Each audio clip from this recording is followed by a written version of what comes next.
Hello, good sir. Hello. Welcome back to the Futon. It's been a long freaking time since you've been on Back to the Futon. Wait a minute.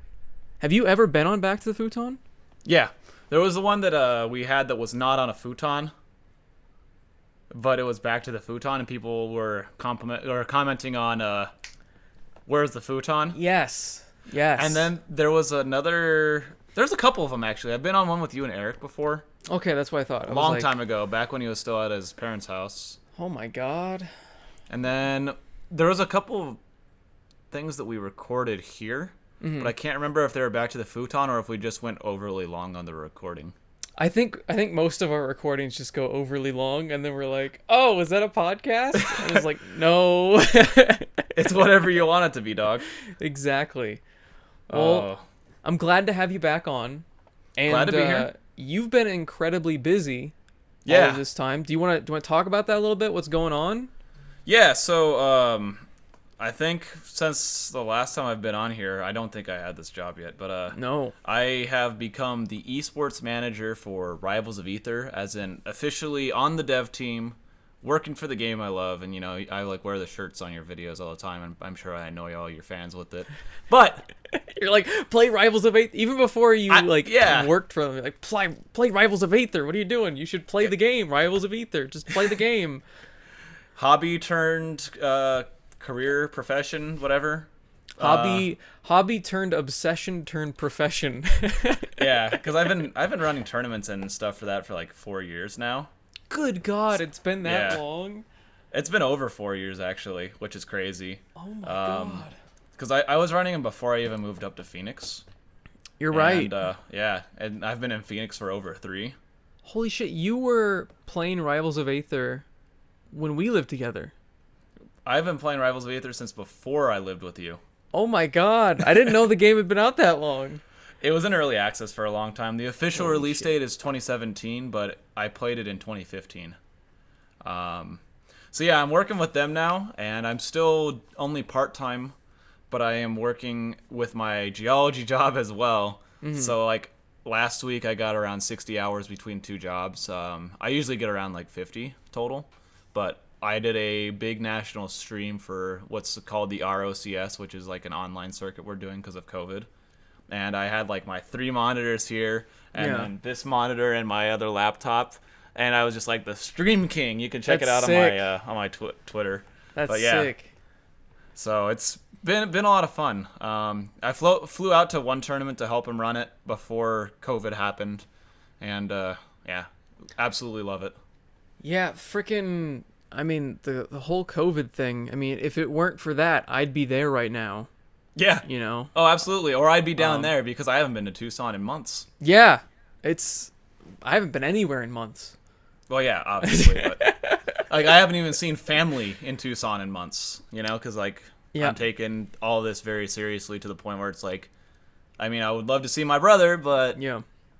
and I'd love to see my parents and grandma, but I've seen my mom. She was like on the driveway, and I was like, hello, and she dropped off more food, and then I like washed my hands as soon as I touched all the bags and stuff.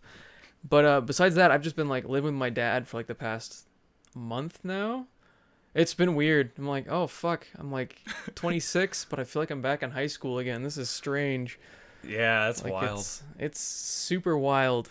But yeah, it's not been too bad. I mean, we're both kind of, I wouldn't say shut-ins, but we're both house cats.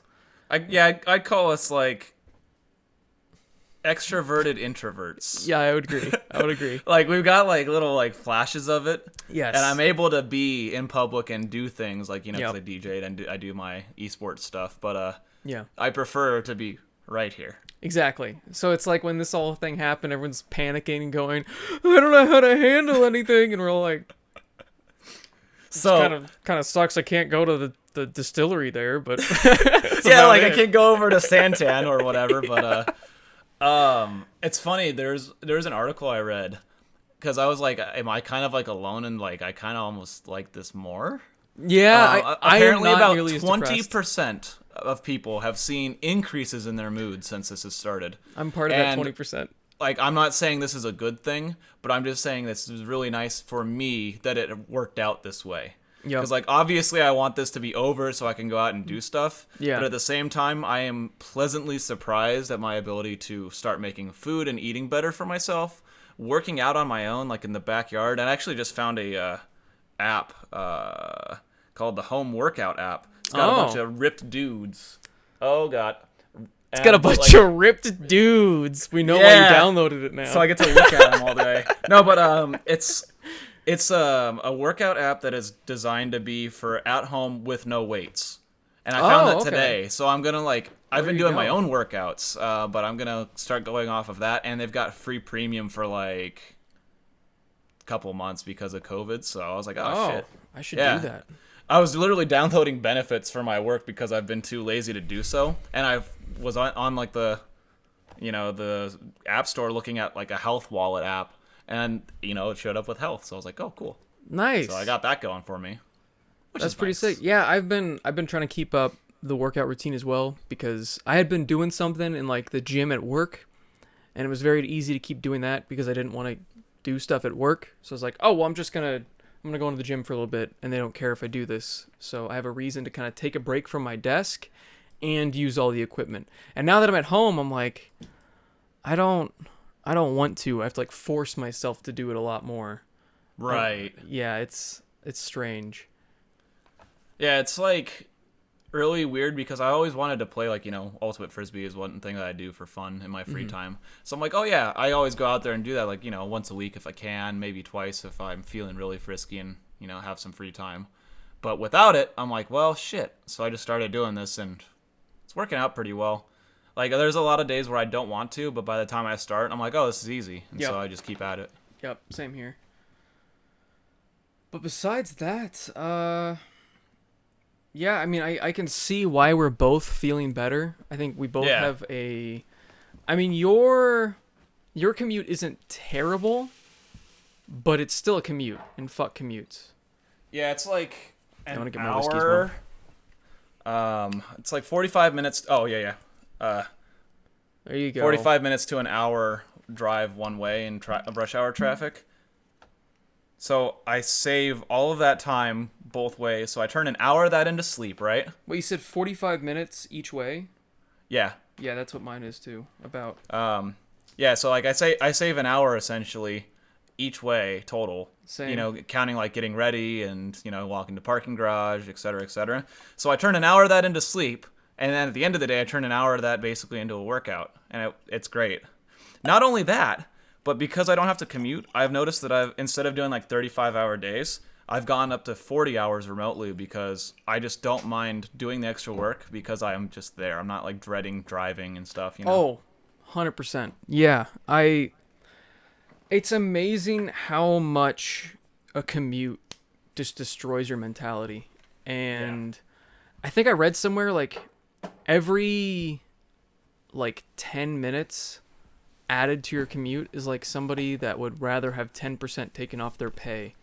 That's how miserable people are in the commute. They'd rather not have that 10 minutes of driving to work and take a 10% pay cut. You'd rather have a 20% pay cut than another 20 minutes added to whatever you have. And I don't doubt that because that's crazy, but at the same time I get it because honestly even though I wasn't doing for doing the work for less money overall, I was doing it for less hours because I never wanted to be there. Yeah. So I was kind of doing that 10% thing unknowingly. Yeah. So, I mean, I've gotten a couple 40-hour weeks in a row now. So my money's doing pretty well. I got the stimulus check even though I didn't need it. Thanks, government, I guess. Yeah, right. I know plenty of people that government. do need it that didn't get it, which is really shitty, but not going to get into that. Yep. But I got mine, so I threw that straight into savings. And you didn't get anything with a stimmy? Because I know you were thinking about getting something with a stimmy.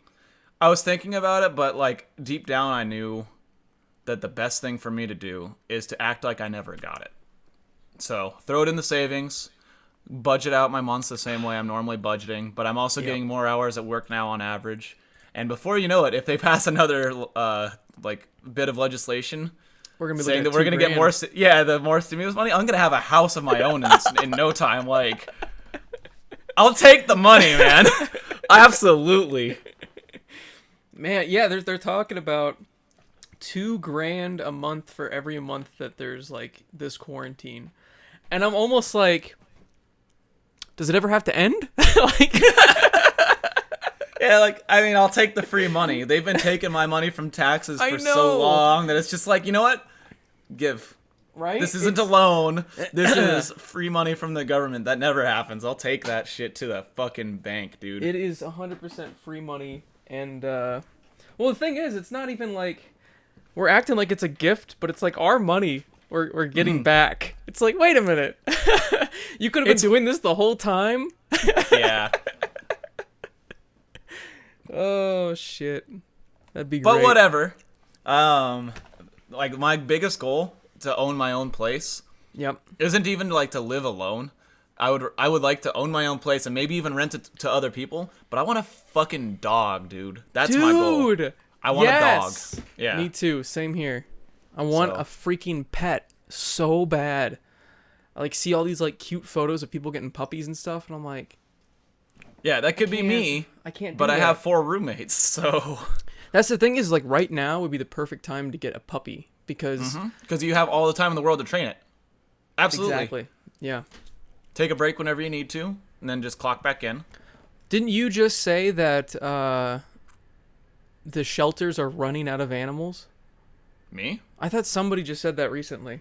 Not me, because I haven't seen that, but I thought it was like that is interesting. That wouldn't surprise me, honestly. Yeah. But that's great because I love animals, so. Me too. I'd get a dog. What kind of dog would you get right now? Well, I've always wanted a beagle. Beagles are cool. I'm tied between a couple. A corgi would be dope. Corgis are adorable. Oh yeah, corgis are great. Like, there's a couple I get. Don't get me wrong. Beagle's first choice. I'll go through mine after you. Yep, sheebs are cool. They're very energetic though. Yes, and they're very difficult to train, which again, perfect for right now. True, but yeah, they are a handful. Even though they're really cool, they're a handful. Yeah. And then a golden retriever would be pretty awesome too, just because they're just lovable. That's classic, yeah. Classic dog. I've never had one, and I've big lovable idiots. Like... Exactly. I'd like one of those. That'd be awesome. Yeah, how about it? Or a Maine Coon cat, because it's basically a dog cat, and they're giant. They're like this big. They're these massive, huge chunks, and you can take them for a walk. Oh, he left the stream. I could have sworn I closed the door. It'd be so funny. You just walk off. It's like, oh yeah, that's great. Oh, that's cool. You want to Maine Coon? I don't care. I'm a dog person. I'm done with this. Listen to me. Nobody cares about Maine Coons. I'm just kidding. Okay. They are cool. I have a friend that has a couple, and they're really cool. Yeah. And then that Norwegian long hair forest that you cat. had for a little bit was really cool. That was the only thing I missed from that. So other dogs that I would consider having, like my dog that's at my parents' house, he's pretty old now, but I couldn't take him here, obviously. My parents love him too. Yeah. That dog has been around forever. We got him in 2006, and he was 14 weeks old. He's very old. Oh my god! But he's a dachshund mixed with blue heeler, so he's taller than normal. And he's got some like cool colors because the sheepdog in him. Yeah, that's the thing. You gotta get a mix, otherwise they die in like 2 seconds. You get a dog, you get attached, and then they die, like, because you get a purebred. Yeah, you can do purebreds as long as they're not inbred. Yeah, if that makes sense. But that's difficult. It is, and they cost a lot more. Yeah. Like I had a coworker who quit to start his own business right before all this lockdown stuff happened, so I'm hoping he's doing well. No. I actually do like him a lot. He's a cool dude. But yeah, he said he shouldn't be affected because of the type of business he's trying to start. But I don't know. Neither here nor there. He got I can't remember the name of the dog, but it's fucking huge. Like, as a puppy, it was bigger than most full-size dogs. Like, at 6 months old, he wasn't allowed to bring it to puppy daycare. No, it was like, it's bigger than a Saint Bernard. The dog's huge, dude. I don't remember what it's called. It's like, it reminds me of like Scooby-Doo big. Like, just that big, but he was not very old when he was that big. Huh. Why did he get a giant dog? That's what he wanted. But anyway, he found a breeder that was in, like, Prescott or Flagstaff, somewhere up there. And they were, like, very well known for not breeding with, like, you know, not doing inbreeding. That's but good. It also made, like, the cost of the animal, like, thousands of dollars more than any other place. But, like, this was, like, one of the best people in the world that, like, breeds that breed of animal. So, you can do it. It's just really hard to find someone that's reputable, and it's also a lot more expensive. But I love mutts and mixes anyway. Yeah. So I'd probably do a or not a dachshund mix again. Actually, you know what? I love my dog. So I could do a dachshund mix again. But it's hard to find one that is amazing as my dog at my parents' house. But I would definitely do like some sort of beagle mix, or there's also this dog called a Russian Ovcharka. It's huge, dude. It's like a fucking bear.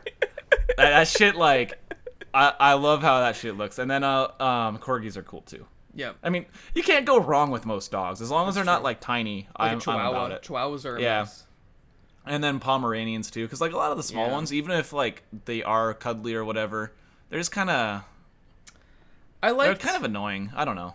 I liked my mom's dog. I don't remember what that was. That was like a little terrier or something like that. I don't know. It was a Terrier's cool a dog. good breed. Yeah. It was something like that. I don't remember. But yeah, I don't know. The smaller the dog, the more like discerning you have to be on what you get. In my opinion, because like the bigger the dog, that's just like he's just a little lovable idiot. It's more to love. More to love, the bigger the dog. Yeah. Would you let the dog sleep in your bed? Because that's something that I don't know. I don't know if I would or not. Because I'd want to. Because dog cuddles would be awesome. Yeah. Because I love dogs, but at the same time, I don't want hair all over my bed. Yeah. See, there's the thing. Like my girlfriend. I hate that she like lets her cat sleep on the bed. Yeah. And I'd be like, if we ever moved in together, this isn't happening. Plus, for other reasons, of course, you don't want the animal in the bed. Yeah. Especially if you've got a significant other. Well, yeah, that too. But yeah, because then it's like the animal needs to. Yeah, just get off. Yeah. But no, like I could see it. Yeah. But my instinct says I probably would not like it. Like I wouldn't mind the dog on like other furniture. Like I could get like a dog chair. Yeah. Like this chair belongs to dog. This chair belongs to me. I gotcha.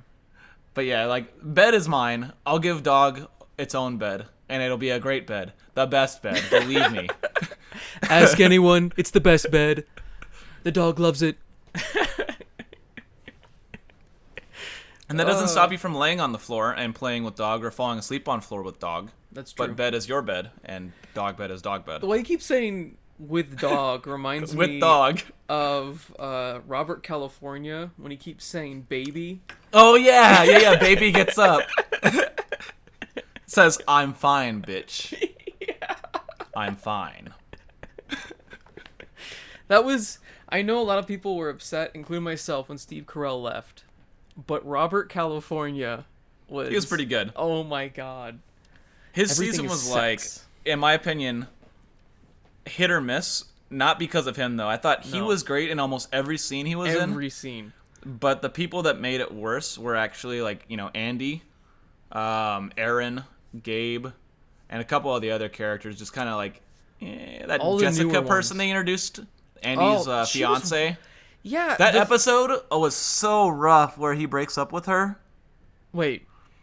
He goes to the cabin. Like he goes down to Florida and picks up that one. Aaron, Yeah. and then drives back, and on the way back he breaks up with his fiance. And the entire episode was like I saw something trending yesterday or 2 days ago.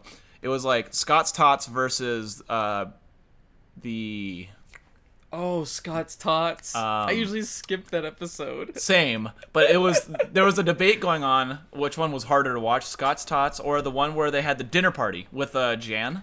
I love that one though. I love that one too. So I would say Scott's Tots or the one or the breakup one. Yeah, I agree. Because I skipped the breakup one too. It's bad, dude. It's rough. Yeah, I skip that one too. I'd watched it. I've rewatched it within the past probably 6 months. I'm gonna say, and it was like, oh, I didn't let myself skip any scene or episodes. And the Scott's Tots one, I was like, oh god, oh no, make it stop. Hey, Mrs. Scott, what you gonna do? Make it stop. Make it stop. It's like, oh god. It was like original... There's a couple good parts in that episode, though. Oh yeah. There's a couple really good ringers, but like, ugh. That's why the Jan dinner one, it's redeemable because it's just so good. Like, it's so funny. Like, with the plasma. The plasma shoots right into the wall. And he's like... And then when people are sitting on the couch, you can extend it. And it's like, maybe like 6 inches out from the wall. It's like a little like 22-inch TV. Mounted this bad boy myself. He's got like a Nintendo Switch on the wall, basically. It's this little tiny thing. Oh god! And then the have you seen the bloopers? No. Oh, the blooper reel with the TV is so funny because every single time he mentions the TV, Jim just bursts out laughing. Like they can't keep it together. It's so fucking funny. And then they steal the CD. That was really funny too. Yeah, because they listened to it afterwards in the car. I'm so glad we got to the topic of The Office because in the last podcast, I wanted to talk about The Office, but I'm like, you know what? I'm going to have a podcast with Steven very soon, and I want to discuss The Office because I was just thinking about it the other day, and I was like, you know, most of the characters are just irredeemably evil. Yeah, they're all the worst. Like... Maybe I'm trying to think of what Pam did. She was just kind of a bitch near the last season, where she just wasn't letting Jim do anything for no reason. That was like it was like the thing is they actually were going to break up Jim and Pam. I read about this. Wait, really? Yeah.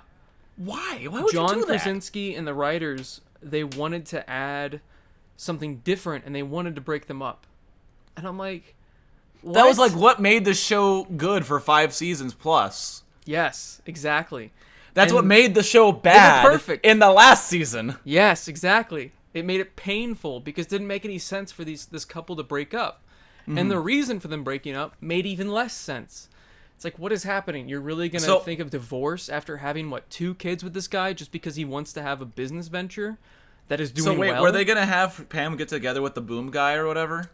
I think they were going to break them up and then the last episode they were going to get back together. They were going to divorce, though. Like, straight up divorce. And they weren't going to see each other for years. And they were going to kind of reconcile at the thing. See, maybe she would have gotten with the boom guy. I don't know. That's the dumbest shit I've ever heard. Yeah, it was shit. And that's why they didn't do it. Well, I think... So, you know how American TV shows that, like, air weekly? A lot of times they actually shoot them during that week.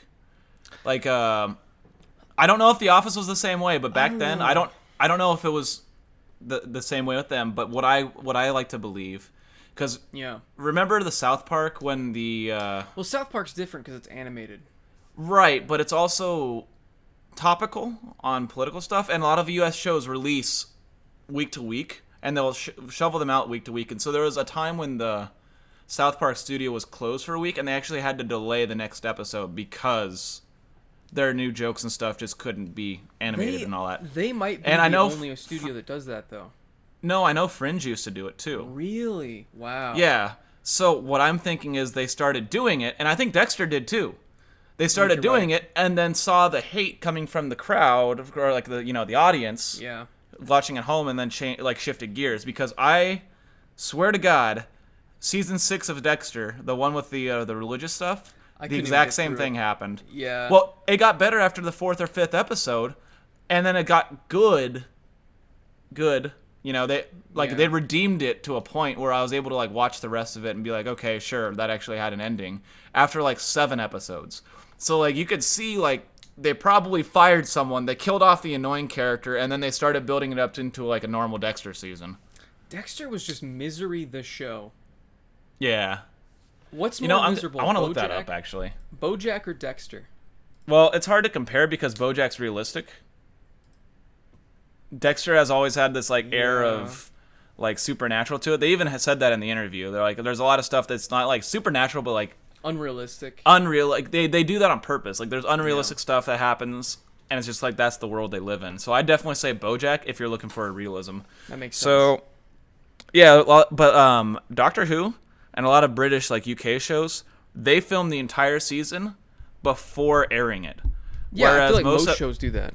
Not in the United States, or at least not until recently. I need to look it up because this was actually something that I think it's not like they did that with Breaking Bad. So I think Breaking Bad and like real drama shows like Walking Dead, stuff like that, those would film it really far out. Same with HBO shows, like they had filmed all of the season for Game of Thrones well before it came out.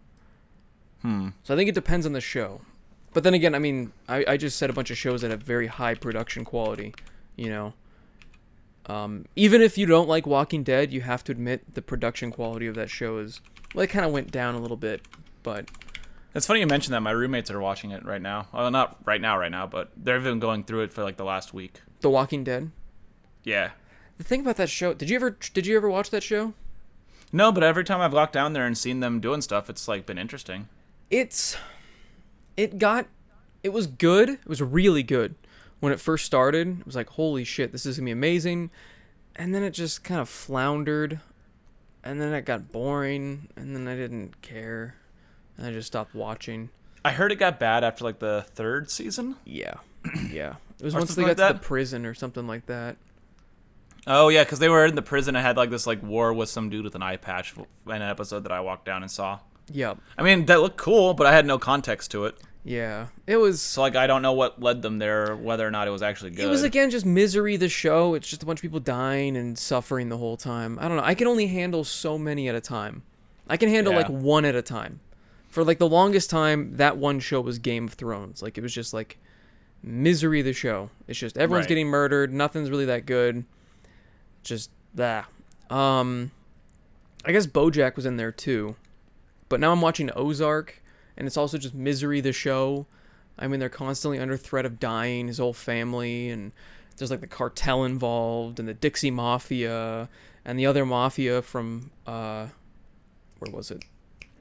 Chicago. There's like all these different things going on, and his like wife cheated on him in the first season, like the very first episode, and he has to deal with that, and it's just like misery the whole time. How many shows are like that? I feel like almost all good dramatic shows nowadays are just pure bleh. Like I was thinking to myself, I'm like, I really want to watch a show that's kind of a feel-good show.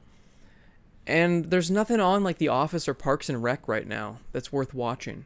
Yeah, Community just came to Netflix, but that's over too. Yeah. And I started watching it. It's okay so far. I'm only like 5 or so episodes in.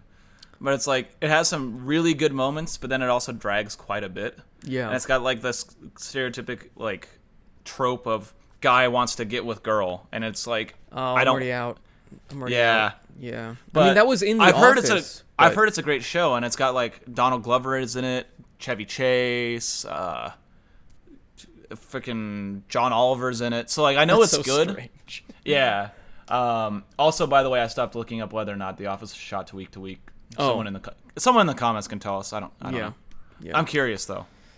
But yeah, right now, The Good Place, I guess, is kind of... I couldn't get into The Good Place. I tried.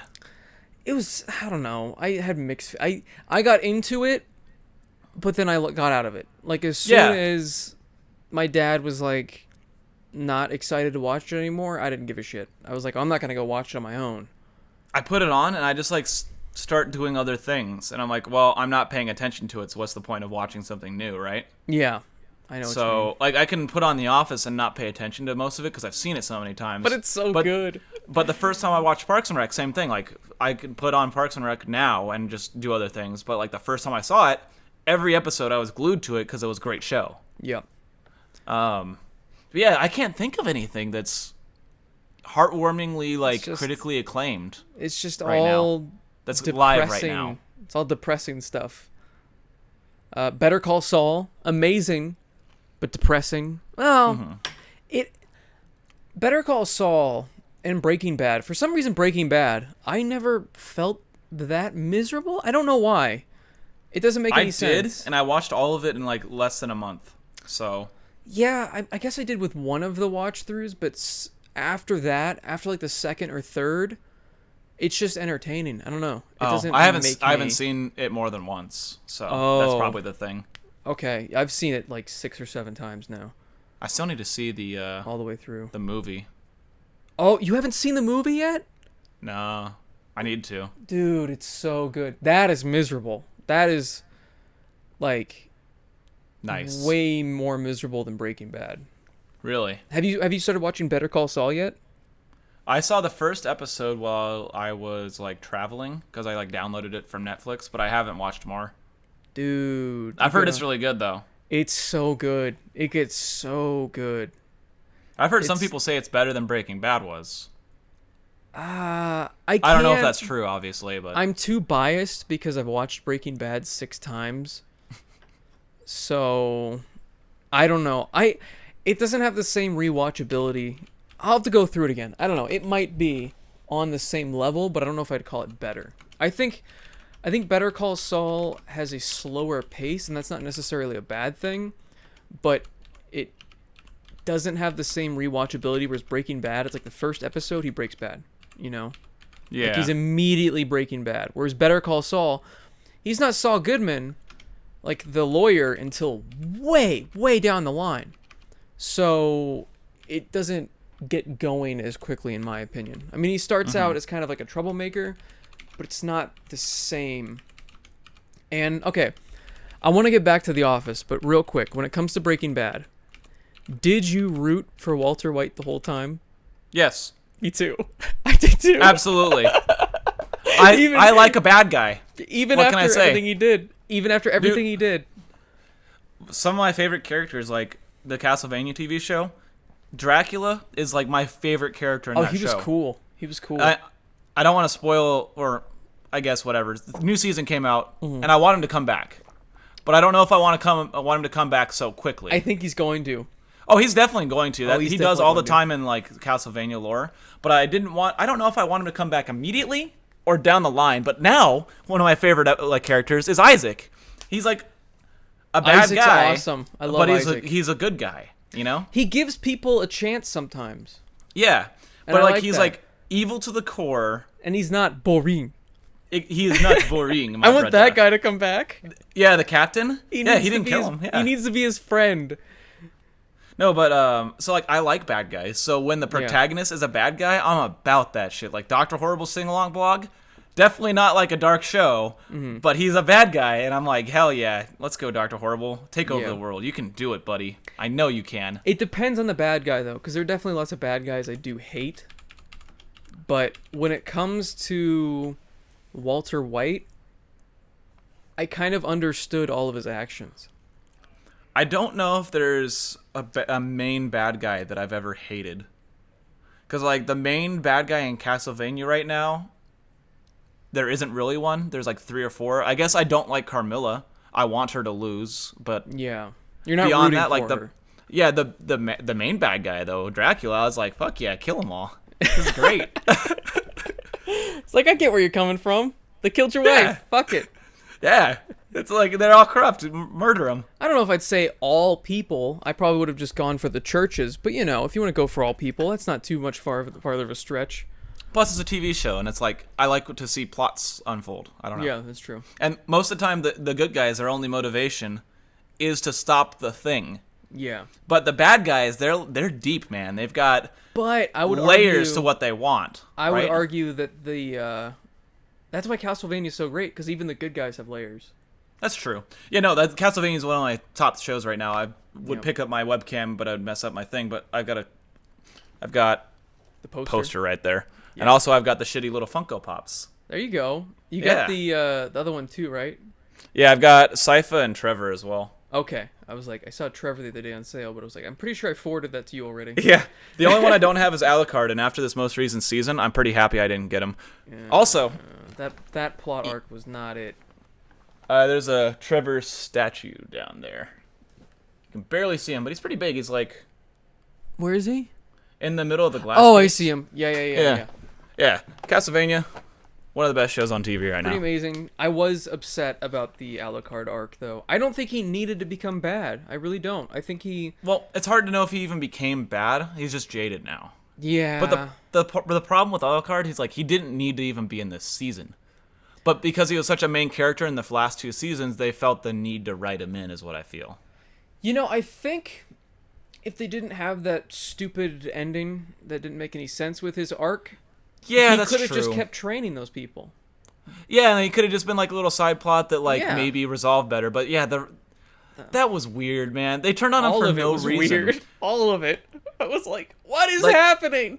If they just did that weird shit and didn't try to betray him, I would have been like, okay. I would have been weird, okay with it. Yeah. But like, so they even showed private conversations between the 2 characters, right? Talking to each other. Yeah, and they're like, he's lonely. He needs a reward. Yeah. And then the next thing you know, they're trying to fucking murder him. Like, okay, I know for a fact that they asked him like multiple times, like, what moves the castle? Can we move the castle? Blah blah blah. And he's like, it's broken. But they never seemed angry about it. Not even in their private conversations. They didn't even mention that he's holding things back. He's like, well, he's lonely. Blah blah blah. It's like, okay, cool. But they never seemed angry about it. No, and that's where it was dumb. It took a 10 out of 10 season, brought it down to an 8.5. Yeah. Absolutely, because, like, what the hell? But Lenore's character was great. I loved her. She was awesome. Who again? Lenore? Which one's that? She was the diplomat with the Carmella's council. That was cool. Like, all of her scenes with Hector were good. Like, really good. Yeah. I was like, oh, shit. Is she really? Oh, never mind. Yeah. Should have seen that coming. Yeah. There was complaints, though, of, see that coming? Hey! There's complaints, what? Of Sypha and Trevor's story being like almost like a side plot, but I was fine with that because like it shows awesome. What they're doing. Yeah, it shows what they're doing after they killed the biggest bad guy in the thing, and then it turned out to be a huge plot. So like exactly. Whatever. Yeah, but like it started out as a side plot and then turned into something much bigger. I was gonna say it felt like a little just like side adventure, and then you realize, oh wait a minute. This happening has lasting effects for the rest of the show. This is showing that Dracula can come back. Mm-hmm. And it shows them that they're living in their own little happy world. And then they realize that evil's still out there.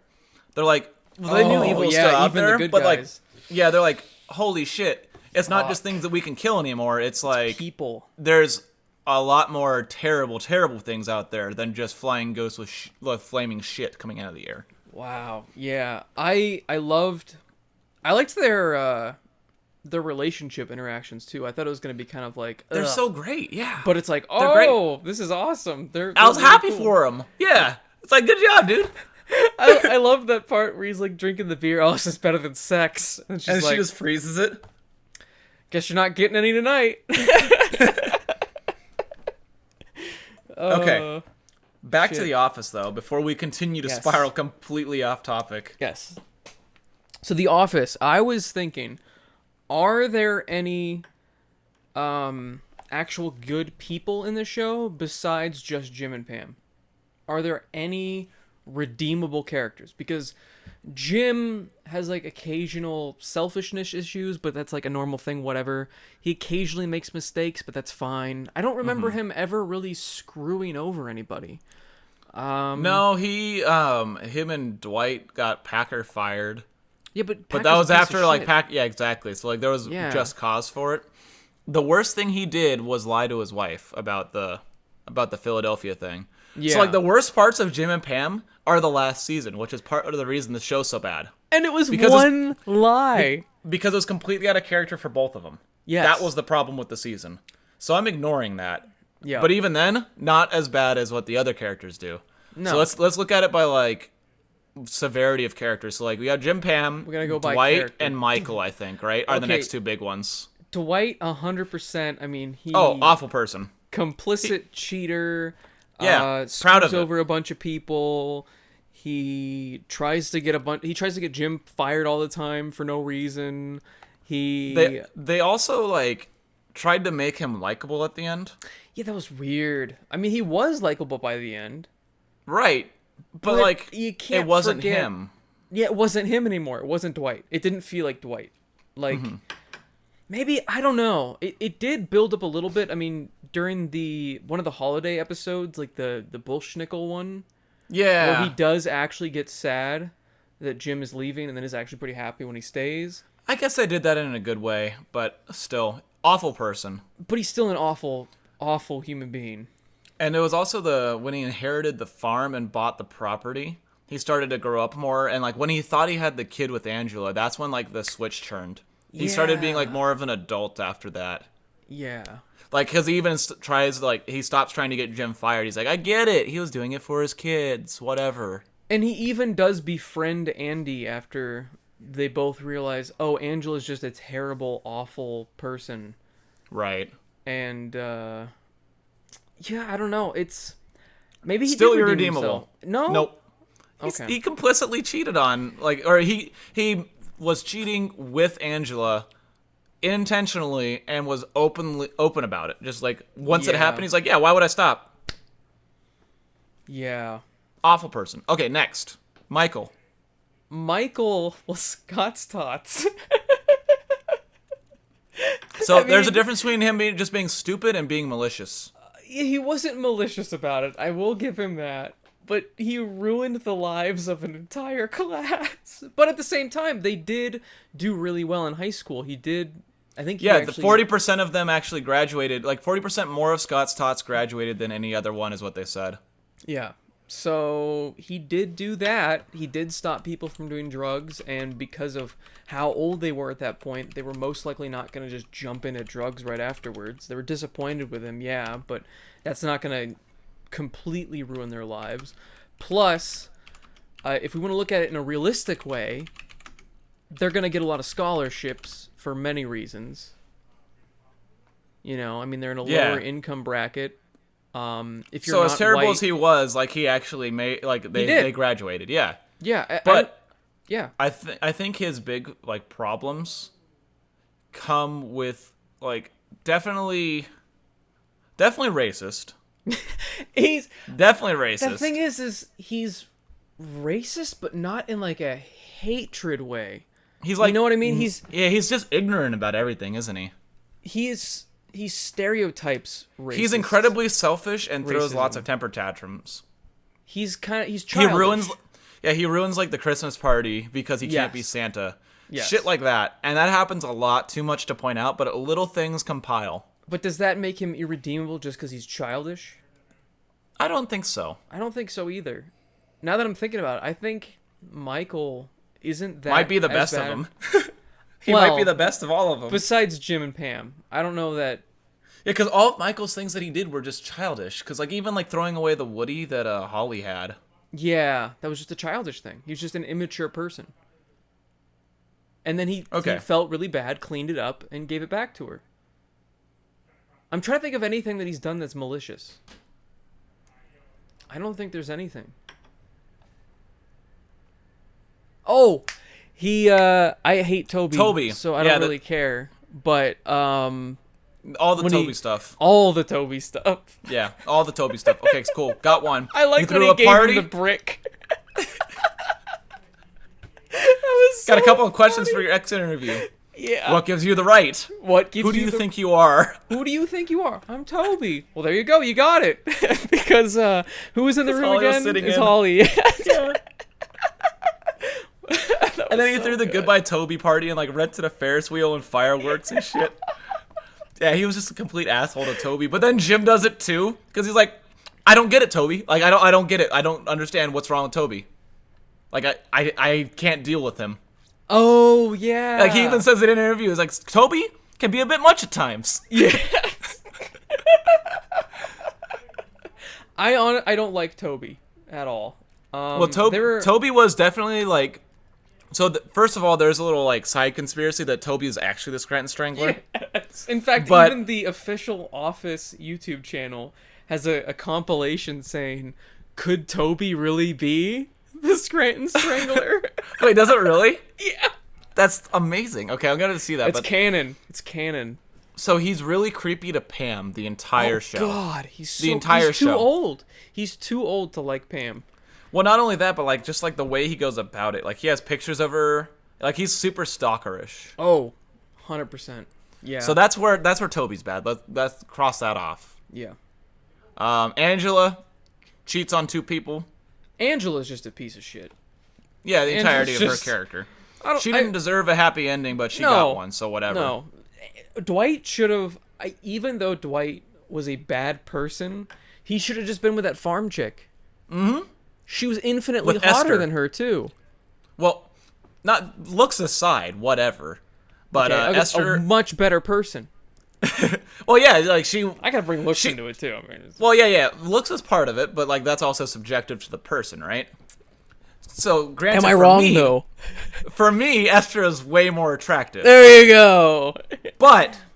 also, Esther had more morals, where her dad was trying to scam him out of tractor usage. Yeah, and she warned him about it.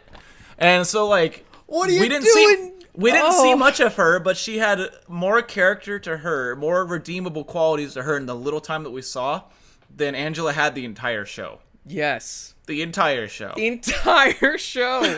She was in, like, a couple of episodes and was, like, a more likable person, and even had, like, her personality and everything. Well, her personality was a little bit iffy because she only had a couple episodes, but her morals and everything like that we definitely saw in just a couple episodes. Exactly, yeah. And even though she didn't have the whole fake holier-than-thou religious thing, she's just a better person even without religion.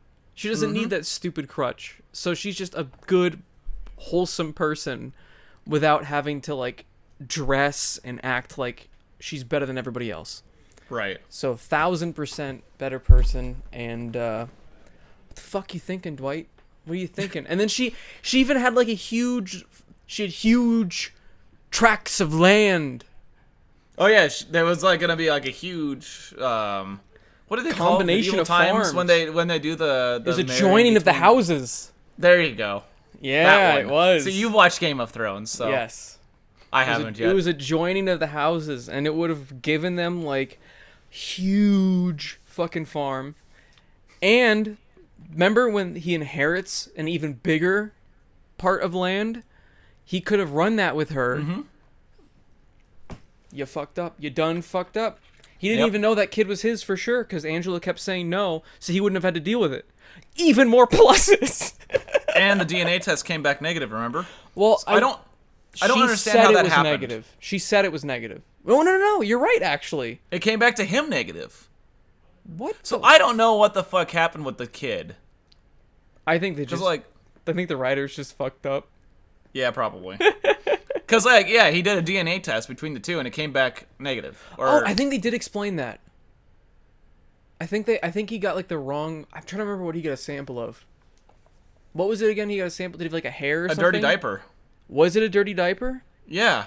Shit. Good job, writers. You idiots. Good job. He waited for the baby to be changed and then took that and then had Mose do the distraction. Shit. I've watched the show too many times. Yeah, you're right. You're right. I remember now. Wow. How did I miss that?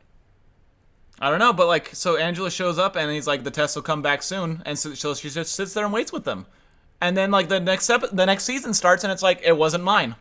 What the fuck? Yeah. That's so stupid. Wow. Yeah. Wow. So, next character though. Next character. Who is the next mainest character? Like most main character? Probably like Ryan, right? After like Jim, Pam, Dwight, Michael. Ryan, awful person. Oh my god. You don't even need to go into details with them, let's be honest. No. He's just awful. For so many reasons. So is, what's her face? What's his girlfriend's name? She's like the most annoying character on the show. I hate her more than Angela. Ryan's girlfriend? Yeah. The Indian chick. Oh, Kelly. Kelly. She's the worst.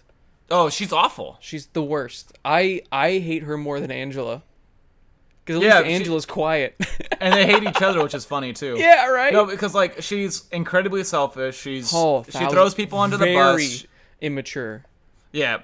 And it's like she knows it and then she doesn't feel remorseful about it.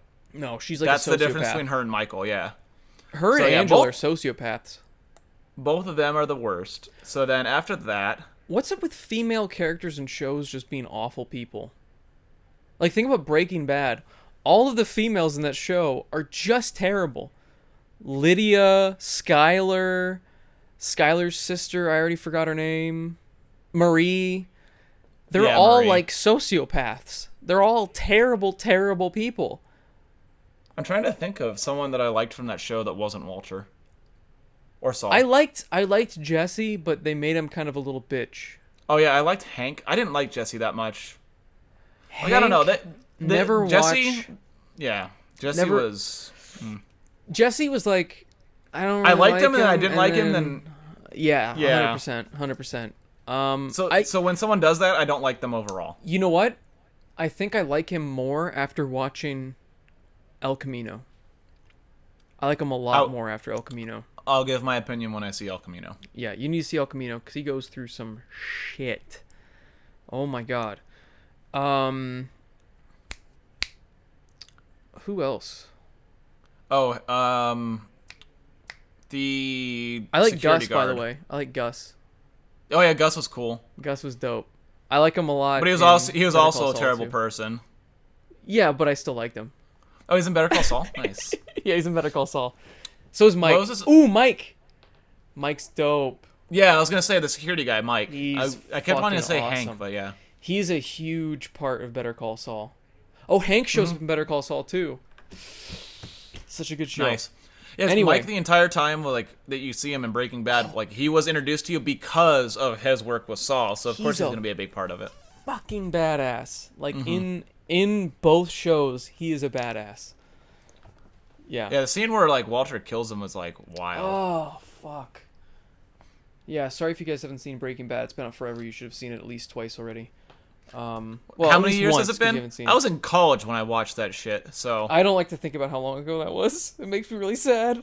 So it's been at least 4 been over 6 years. Shit. It's been over 6 years. Oh yeah, because it was like a couple years into college. It wasn't my senior year. Better Call Saul is is just finishing up season 5. How many seasons are they gonna have before it's over? 6. Cool. I'll watch it when it's over. That way I can just binge it all. That works. Hey, can I binge it with you? Yeah, sure. Cool. Then I get to watch. It's not like BoJack where I require absolute silence. God, that show. Oh, anyway, getting back to Office. Yeah, so we determined the fates of Michael, Jim, Pam, Ryan, Kelly, Dwight, Angela, Kevin. Kevin is an interesting character because they have the syndrome where they just keep making the character more stupid as time gets on. Yeah, because he started out and he was just a boring guy in the first episodes. He wasn't dumb in the first episodes. They did that with Charlie too in Always Sunny. He's reading a fucking book in season 1. Right. He's reading a book. Like, he's weird, but he's not a dumbass. And then over time, it's like his brain is melting out of his ears, and now he's the Rat Well, they King. explain that with the drugs. Oh, he sniffs glue all the time and huffs paint and stuff. So that's a good explanation, but there's no explanation for what Kevin, yeah. Kevin is, yeah. Yeah, Kevin just... I mean, he creates a fake I don't think he did anything bad. The only thing he did bad was make a Cleven, which was... He was making all of the books wrong, just so he could go home early. Oh, yeah. That's why he got fired. That was so funny when Dwight fired him. They all thought it was a joke. Like, wait, what, really? He's like, well, yeah, you've been putting a fake number in and making all of the books wrong. And he also talks about insider trading. He's like, I had him explain insider trading over and over and over because that's what I do every day. But like, yeah. But none of it's malicious, so I think he's fine. I just didn't care for the character because they just made him too dumb. Yeah. He was too dumb to be likable. It was a shame. He's alright. Sham. He's alright. Yeah. Oscar. Oscar cheats again. But I mean, the guy's gay. I don't know. Oh yeah, he like cheated on Angela's husband, or on like with Angela's husband. I always get that wrong, like the wording on it. Yeah, cheated with Angela's husband, but he was gay. And didn't tell her what was going on, so that's really bad. He should have just told her. Yeah. But Angela's awful, but I don't know. And it was like just desserts for it to happen to her, and they tried to make her feel like look like the victim, even though she had done it to 2 other people. Yeah. But no, that alone is enough to be a bad person. So I agree. Next. Phyllis. Phyllis is awful. Yeah, she's just kind of a shitty person. Yeah, she's just an asshole, and she's like very pompous the entire series. Yeah. She's like on a little pedestal the entire time. Yeah. Bob Vance is gonna do this. Bob Vance, you know. What power does Bob Vance have? And like she's like when they first merged the Michael Scott Paper Company back in with Dunder Mifflin. She's like a bitch to Karen for no reason. And she's a bitch to Pam, too.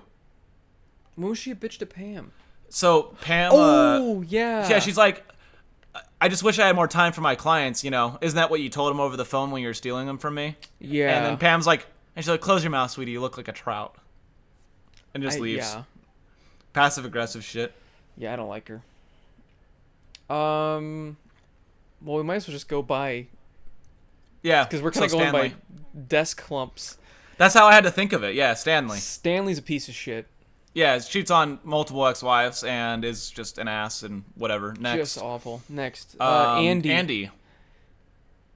Awful person by the end of it. Awful person at the beginning. Pretty good in the middle.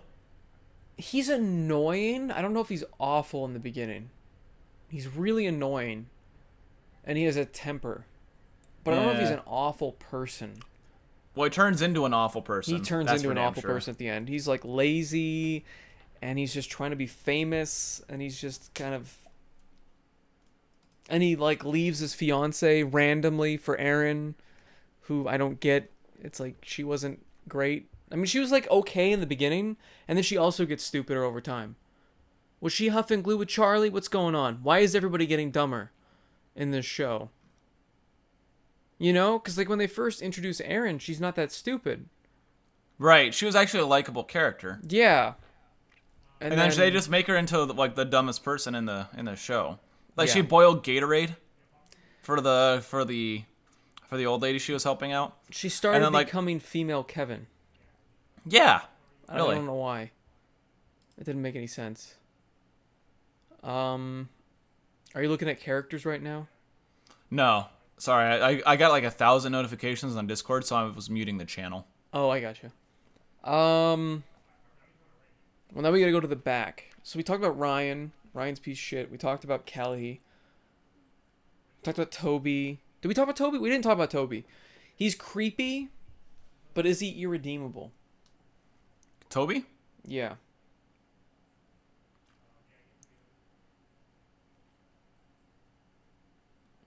He doesn't have a personality enough to be redeemed. And he doesn't do a whole lot. Yeah, like the only things you know him for are being hated by Michael and being creepy. Yeah. That's all you know him for. I just don't like him.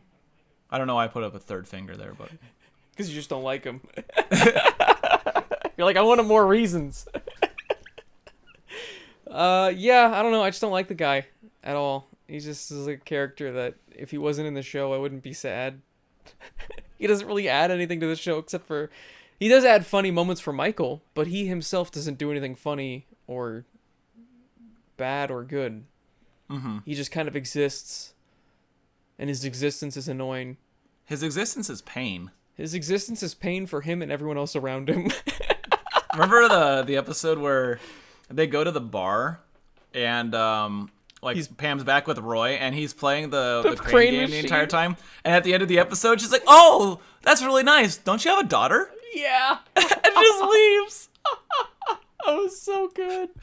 Oh, I loved how unhappy he was. You know, I get why Michael doesn't like him. But it's funny, though, because Pam has a crush on him a little bit. Which is weird. She's like, I would never tell him this, but I think he's kind of cute. Womp womp. And I like how they even played on that joke when they were trying to get him fired, and they hand Pam a note to give to him. And it's like, I want you to hug and kiss me no matter how much I struggle. And it's like, oh shit, he actually would have done that too. Oh no. He would have. Oh no. Yeah. Well, that would have gotten him fired. I don't know.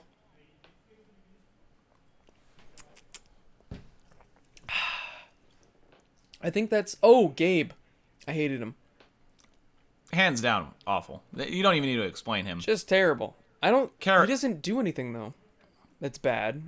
I just don't like him. No, he does. Does he? He yells at Andy to stop dating Aaron. Oh, Like, he screams at him in the middle, like... And he does all of his... Like, he uses his executive power to keep people apart because he's jealous of a relationship. Yeah. Not only that, but he's just, like, a huge creep the entire show. Yeah, he is. But that was, like, a undeniable, like, piece of evidence that he's an asshole. Yeah. I do like the line, though, where he's like, Aaron doesn't even like sex. You say, like... What? You say it's like getting tackled by a skeleton. I hate him even more for making me picture that. She's like, she didn't even date him because she liked him. I think she dated because she was scared. Because he was like an executive. Yeah. She actually said, dating Gabe's been great. It's just hard being touched by him. Well, not just that, but she said, I would have never stopped being Andy. I'm glad that I'm dating Gabe now, which is cool because I never would have if he wasn't my boss and I didn't have to. She even says, like, he's my boss and I have to. Fuck. I was like, oh, Jesus. Yeah. That was brutal. That was brutal. I think that's all the characters. Robert California is obviously an awful person for a billion different reasons. He's going to use all of that money to start a foundation where he's basically just going to take advantage of women. You remember that? Yeah. They're funding him to do it. They were uneducated gymnasts. Yep. Underage, uneducated gymnasts. Was it from underage? Like a different country? Like I think they were just like just turning like 18, like they were like college age. College age. That's what they said. Yeah, that's what it was. Yes. College age. So it's like college gymnasts that don't have like an education or something like that. Oh no. Fucking David Wallace. He's like, yeah, it sounds great, all the work he's doing with because he doesn't know Robert California yet. Whereas we all know him. He's like, everything is sex. Oh, man. Oh, another painful episode, though, with Robert California is where he tells him not to hire his wife and then keeps getting mad at him for not hiring his wife. That episode was wild. And then, like, he hires his wife. He's like, you had one job. Yeah. How could you be so stupid? Undo it. Undo it. And hangs up the phone. That caused the divorce and then, like, you know, the rest of the meltdown. Yep. Yeah. Then he had a night of California Reds and Colombian Whites. And he closed down 2 branches. No, he closed down 1. Was it 1 branch? Oh, yeah. It was the, I just saw this episode, like, last Syracuse? week. It was some New No. York. It was, like, something close to New York. It was in New York. It was not Syracuse, because the other guy came from Syracuse. Was it Yonkers? No. Yonkers is a thing. I'm not I crazy. know, but... It just don't sounds right. Looking it up. Yes, because this is going to bother me. This is the Office podcast.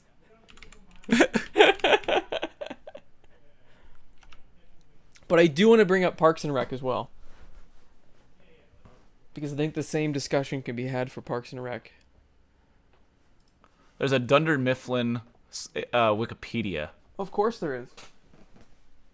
Here, let's see. What branch did... Hey, Google.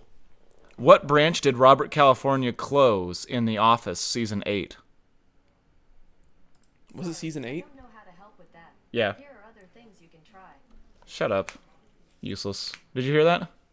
No. Oh, it said, sorry, I can't help you. Here, I'll look it up on Google. I'll type it. Because I also want to talk about... I don't know if you want to talk about this. We can change topics if you want. But Parks and Rec. I love Parks and Rec. In Parks and Rec. There were a Binghamton. lot less... Binghamton. Binghamton. Binghamton. Yeah. Yeah, okay. You can say words. In one of my episodes, I'm like, I can read. Okay. Yeah. So he's a bad character. And then Will Ferrell wasn't on long enough to determine his character. I didn't like him at all, though. Like, he was terrible. He was mean to Michael for, like, no reason near the end. He was pretty nice to Michael overall. Yeah. Especially, like, right before Michael left. That's true. But then, as soon as Michael left, then he turned into a huge twat. So yeah, they ruined his character. They made, like, an interesting, kind of funny, goofy guy into just a complete asshole. And then they killed him off because he was annoying and people didn't like him. That's why I think you're right. I think you're right. They must have been filming the season week for week because they must have been. They got him. I actually didn't dislike his episodes that much, but I would not have liked him as a long-term guy. Yeah, because like I think he did a good job as a guest for a couple episodes. By the time his final episode happened, like I think he was only in 3, right? 3 or 2. Yeah. But like by the time like he was like his brain broke and he did the dunk, I was like, okay, I'm ready for him to go away. Yeah, I was too. So. Because even when Mike was still there, everybody was sucking up to him. Mm-hmm. And there were some things that were like already uncharacteristic of people. Like Jim was sucking up to him. Like that's weird. Pam was sucking up to him. Everybody was like sucking up to him all of a sudden. Oh yeah, they're trying to like suck up to him with their baby. They're like, look who got off of a new start or a good start with the new boss. She says it just like that. That was awful. Yeah, she has like an accent for some reason. Well, she's from Michigan. Oh. So she just randomly has her accent. Yeah, the accident. Jesus Christ, I need to stop drinking this stuff. The accent comes out randomly sometimes. Yeah. Like you can like really notice it in some episodes, and then in other ones it's like no, nothing. That's funny. She's the only good thing to come out of Michigan.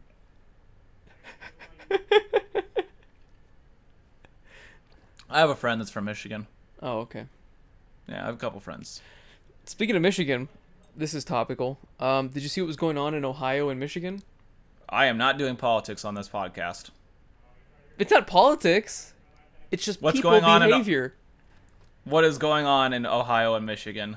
Well, in because I know multiple things happening in Ohio and Michigan, but I don't know which one you're specifically talking about. In Michigan, people were blocking a street to a hospital because they were protesting the fact that we're supposed to be in self-isolation right now. Jesus. Like, how fucking stupid are you? And then I did not hear about that. I heard about the protests. I didn't know they were blocking a hospital route. Yeah. I've seen the pictures. It's... Yikes. What the fuck? And then in Ohio, this happened a while ago, but when they were closing down the schools, everybody gathered, like thousands of people were protesting. Oh yeah, in Dayton, right? You fucking idiots! I've been to Dayton. I was in Dayton. I'm not surprised. Yeah. Everyone there's an idiot. All of Ohio is a wasteland. I've been to it. It's fine.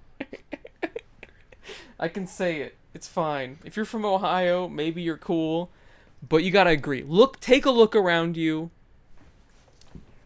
What makes me nervous is with all their protests, they're gonna get a lot more cases. It's gonna make all this drag on longer. Oh yeah, and then 100%. There's a tournament that I want to go to in Sandusky. It's probably not gonna happen at this rate. Like if people keep doing this shit, like oh my god. Sandusky. That sounds familiar. Sandusky. Did a shooting happen there? I think you said that last time I brought up this name, and I think it did, yeah. I think it did. I think this exact conversation happened, and we looked it up. It was like we're in a Discord call, we're talking about something, and you're like, oh, Sandusky, and I'm like, that sounds familiar, and you're like, let me look it up, and I'm like, I think something bad happened there. It's awful how easy that was to figure out why you knew the name. It's like, man, I know that name. Maybe there's someone famous that was there. No. It's like, I know that name. Maybe it was one of the thousands of shootings that happened. That was so strange. Okay, that'll be a fun topic. Let's talk about that. Nope. I just want to say one thing. Okay. It is so... I'm not responding. It is so strange. You can't... It's not that. It's not political. It's not bad. It's strange that it happened in like a year period and then stopped. Like, it was, like, every fucking week for a while. And then just stopped. Are you sure it's not still happening? Weird. I'm pretty sure we'd hear about a school shooting. And a mass shooting. Like, no, but there's plenty of, like, mass shootings that happen that don't get the press that other ones do. Most mass. But you're right. There was press. there was a lot more major ones that happened It was like 2 years, honestly. Yeah, it was like 2 years. It was like every other month there was a. It was mass actually shooting. more than 2 years because BoJack season 4 actually touched on that. They had So an did episode South that was Park. called it was called Thoughts and Prayers. That episode. Yeah. So it was more than 2 years. South Park did an episode, But it got where- really bad after a little bit. Oh, it was so bad that there was a couple episodes of South Park where every single time they showed the school, it was just a bunch of shootings. Jesus. Like, they'd pan over to the school and you just hear a bunch of shootings and people screaming as they leave the school. Like, it just kind of became normal life because it kept happening so often. That was a wacky time.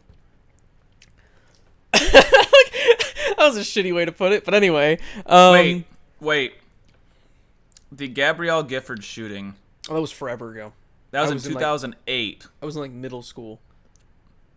But we were in high school. Wait, no. I wasn't. Well, no. No, I wasn't in high school. Was it in 2008? Because I was in a Frisbee tournament down the road from where it happened. But that wasn't. There wasn't a bunch. That was like out of norm. Like that was not normal at that point. We weren't like. Oh That's wow, the another first one. Yeah, that's the first time that I remember like being more common, like from that point, you know. Because it was in 2011. So yes, we were in high school. I think it was a while after that happened again, though. I think It was 2011. So we were freshmen in high school. Oh shit! I was just a kid. I couldn't drive yet. It's 9 years ago. It doesn't feel like 9 years ago. You know what's really shitty about that whole situation? Without even looking at the webpage to see who it was, I remembered the guy's name. Because they covered it so much. I'm not gonna say it because fuck that guy. Yeah, fuck that piece of shit. I am. But no, very like glad I'm pissed. I don't remember. I'm pissed that I remember his name. I'm glad I don't remember. I even remember what he looks like. I think I remember. It looks like a mongoloid. That's all I remember. He looked like a mongoloid. But besides that, yeah, I can't remember his name. An idiot. Absolutely. Dumb fuck piece of shit. Yeah, that was a strange time. Mm-hmm. I'm glad it's. So you wanted to talk about Parks and Rec? Yes, that's a good switch of topic. By the way, Yeah, I'm because drinking Woodford Reserve. Nice. It reminded me because while that shooting happened, I was in a park playing a Frisbee tournament. There you go. You're in a park doing a recreation. Yep. I was in a park and I was recreating. You were in a park doing recreational drugs. All right. Let's do Parks. No. Parks and Rec. Let's see. Let's just start. Are we doing like off. the same thing? Or are we doing like bad people versus good people? Or what are we doing? Are there any truly bad characters in that? I don't think there are as many. All the main characters have like amazing. Yeah. But all the main characters have like amazing redemption of all their shitty stuff, and they all grow as that is a feel-good show because everyone gets what they want, and they all work for it the entire way. And by the end of the show, you see all their successes on their different paths. It's a feel-good show that you see that until you start getting like self-word inflection. Because you're like, wow, look at all they did everything they set out to achieve. They achieved. Good for them. And then you start looking into your own life, and you're like, I'm happy about my life. I don't know about you. fuck you. And plus, I'm only 26, dude. The show starts and Leslie Knope is 30. Old. Yeah, but she's 30. April Ludgate's not. Right. And she just skates through a job that she doesn't give a shit about for most of the show and doesn't really realize her true potential till like 7 years in. That's true. Okay, you're making me feel a bit better now. Okay. Yeah. Andy goes from living in a hole to having the best girl in the show, in my opinion, and having its own TV show and stuff. Yeah. Yeah. And he also works with a charity organization, works abroad in England for a while. Yo, so he gets knighted. Yeah, that was. He gets knighted. That was so cool. Sir Andy or not Andy Bernard. Jesus, Andrew Dwyer. Jesus. Oh God, don't put that hate on him. Don't Andrew put that Dwyer. evil on me. Yeah. Your fault. We were talking about The Office for too long. Man, yeah, he went from Fat Andy to Ripped Andy. Well, not like that, but like you just like no, he did like that. He was like really fat, and then the next season it was like bam. It was like an Always Sunny moment. It was just all of a sudden. They just write it off. Yeah, they write it off with one line. It's like, what'd you do? Oh, you stopped drinking beer. How much beer were you drinking? Probably too much. And that was it. Huh? And that's it. That's like all that they had. Yeah. That's all the background they gave to it. So that's all it takes, huh? I should stop drinking beer. I'm gonna get ripped. I mean, I was gonna say you're not fat. What the hell?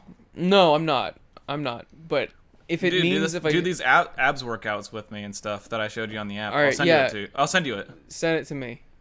That sounds good. That'll be a good way to have like a workout buddy. Oh, yo! Speaking of things that got sent to me. Yeah. I at the very beginning of this, when I was still having to go back into work, and like 70% of the office building was gone, but 30% of us, including me, were stuck there before everyone got mandated to work at home. I was experiencing like symptoms of something. Don't know. Remember, I stayed home from the work. stomach issues. Yeah. So my friend who's a doctor sent me this digital thermometer. It took like 2 weeks to get here. But it finally got here. Like that yesterday. Looks like it was made in China. Yeah, she got it off eBay, but she's also a doctor, so she's an actual doctor. You have a friend that's a doctor? Yeah. I was a groomsman at her wedding. I've never heard of this person before. You've heard of at least the husband. Pretty sure. Oh, remember when I told you we played Killer Queen Black? Those people. Online? Yes, no? I haven't played Killer Queen Black online with anyone. Yeah, but I was telling you about the people I was playing with. It's those people. I'm not going to say their names on a podcast. Oh, okay. Fair enough. I'll tell you later. You remember them. Okay. Remember the pictures I was all tucked up in? You know, charcoal gray? Yes. It was their wedding. But yeah, anyway, so she sent me that thermometer through eBay. It took like 2 weeks to get here, so now my symptoms are all gone, so... Well, useless to me now, but at least I have it for later. Better throw it away. I don't need it now. Did that just go off the thing?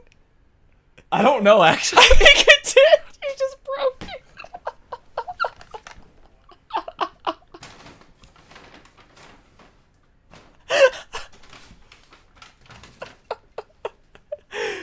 Oh no. Oh, no, it's here. Oh, okay. Because I saw it, I thought it hit the black. It just like slid off the balcony. Oh, no. It's too light. It wouldn't have broken anyway. This thing's really light. Oh, okay. It's still in the box too. That would have been hilarious though. If I had like a podcast clip channel, that would have been a clip. Stephen breaks thermometer he finally just got after 2 weeks. During pandemic. And the funniest thing that she said is, remember, take the temperature, like measure your temperature through your butt. And I was like, okay. She's a bit of a memer too. She has a good outlook on life. That's great. Well, she's stuck in the hospitals right now, isn't she? Or what kind of doctor is she? She's a pediatrician. Oh, she's fine then. And it hasn't gotten bad enough in Arizona that they've called all hands on deck yet. So. Oh, okay. Yeah. My girlfriend, on the other hand, is a scribe, and she's worked with COVID patients and on the COVID side of the hospital, so that's cool. Yikes. I also haven't seen her in like a month because of that, though, so. Well, it's been like almost 2 months, hasn't it? Don't know. Time doesn't make any sense. Time doesn't exist anymore, dude. It's just like fucking gone. But we have done like Discord calls and stuff, so we've been keeping in touch, which is nice. But that's cool. Like she'll be working on stuff, and I'll be working on stuff, and we'll just like sit in Discord. Because what does she want to be again? She wants to be like a. She wants to be a surgeon. She wants to be a surgeon. Okay. Yeah, so she's. I don't know. Yeah, I was gonna say, how many years is a surgeon? Because that's kind of. Dude, I have no idea. Like, fuck that. I would never want to do that. I mean, you're, like, cutting people open, and you gotta, like... She tries to show me surgeries, dude. Fuck that. Her and the person that gave me the thermometer would talk about surgeries and gross anatomy things in my house. And I just went fucking downstairs. I'm like, nope. I'm out. No. Not doing this. I'm not even good with needles. I don't want to talk about somebody cutting me open. Oh god, whenever I have to get my blood taken for a physical, I am looking the opposite way and trying to think of anything else, man. Fuck that. I have to, like, lay down. Otherwise, I just pass the fuck out. And it wasn't always like that. It just randomly started at one point. Yeah. Makes me sad. Trying to decide what I'm gonna get next. Well, what do you give me a couple options and we'll figure it out together. Well, I just had the Sacred Stave Rye 21. It's funny, I also had a rye. I wasn't even trying to, like, match you. I was just like, I feel like double rye right now. Oh, was that a Woodford Reserve Double Rye? No, High West double rye. Oh, you did the High West, yeah. And then Woodford Reserve is what I'm drinking now.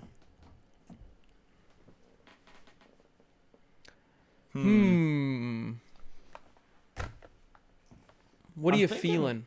I'm thinking the Delbach Distiller's Cut. Ooh. Because I already drank a really good one from Arizona. I might as well keep it in the family and keep the good times rolling with another really good one from Arizona. This also bothers me a lot. Okay. I feel weird. I haven't been to Total Wine in like 2 months. This one's sealed. I gotta get it from my other barrel. Other barrel, what? Yeah, I got the Delbach barrel in my room. Oh, okay. Or I could do Stranahan's, which is Colorado, the Diamond Peak. It's pretty good. And then there's a Westward from Portland. Which one of those have I not had? I haven't had Stranahan's yet.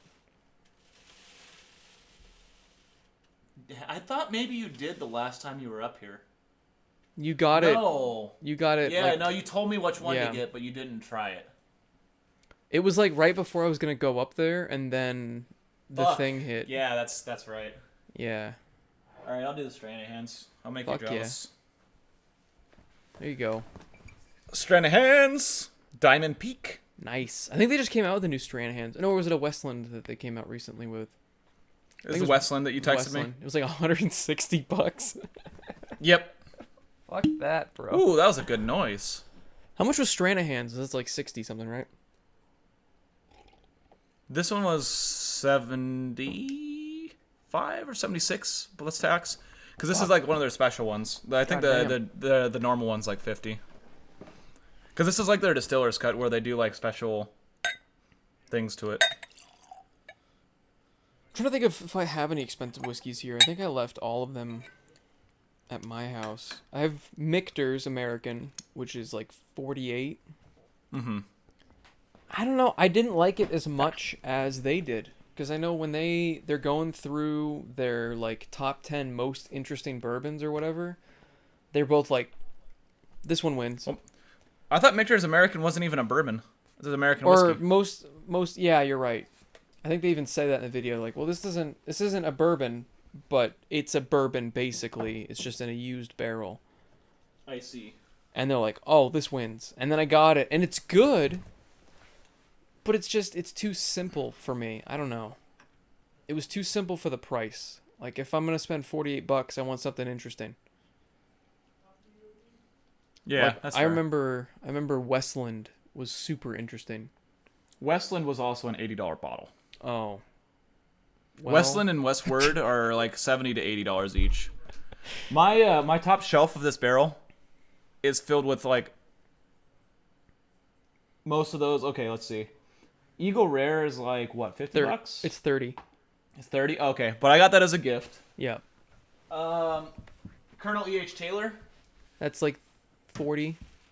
Okay. Westward is 70-ish. Yikes. Stranahan's was 70-ish. Westland's 70-ish. Delbach was 70-ish. It was 65. 65, yeah, ish. Yeah, okay. Because after tax, it's basically 70. That's true. This one was 135 or 140 or something like that. Remember? It's the Sacred Stave. Oh. The one that won Worlds. Yeah. Elijah Craig, small batch. 60. That was 60. Because it was the barrel proof. Mm-hmm. This rye was 70. But they only made one barrel of it, so it's a steel. Yep. The Butcher Jones was 99. Jesus. I forgot how expensive that was. And then the ones on the inside that you can't see were like 50, 20, and 40 respectively. And that's the Peralta Bourbon, the Woodford Reserve, and the Angel's Envy. And then right below that, I see Lagavulin, and that was like 70, 80? That one is like 70-ish. Yeah, I think it's like 80 after tax. Yeah. So then you have the Lagavulin, the Dimple Pinch. That was like 30. It was like 35, I think. Yeah. Irish Cashmates. This is like $20. Regular Jameson. $20. Tomatin, which is like 30. Tomatin 12. That was, I think, 30 or 40. Yeah. Talisker. This one was another 70. Like 70, yeah. Then there was the Fire and Canes. That was like the Glenfiddich. I think that was like 60. Yeah, I think so too. That was good though. Yeah, it really was. And then there's the Ardbeg. Ardbeg. By the way, did I ever pay you back for No. the Ardbeg? Okay. I was just gonna bring it up when I brought you the other 2 bottles. Yeah. Okay. And then this other one was a gift, and then the one in the center sucks. Which one? Oh. What sucks? The Grangestone. Oh yeah. Then there's one that I have in my Decanter, which is the Full Proof 1792. That's hot shit, dude. That is some hot shit. I remember drinking that. I was like, oh, ooh. Yeah, and that one was 40. Yeah, that's like the cheapest full proof I've ever seen. $40. It's so hard to find because of how cheap it is.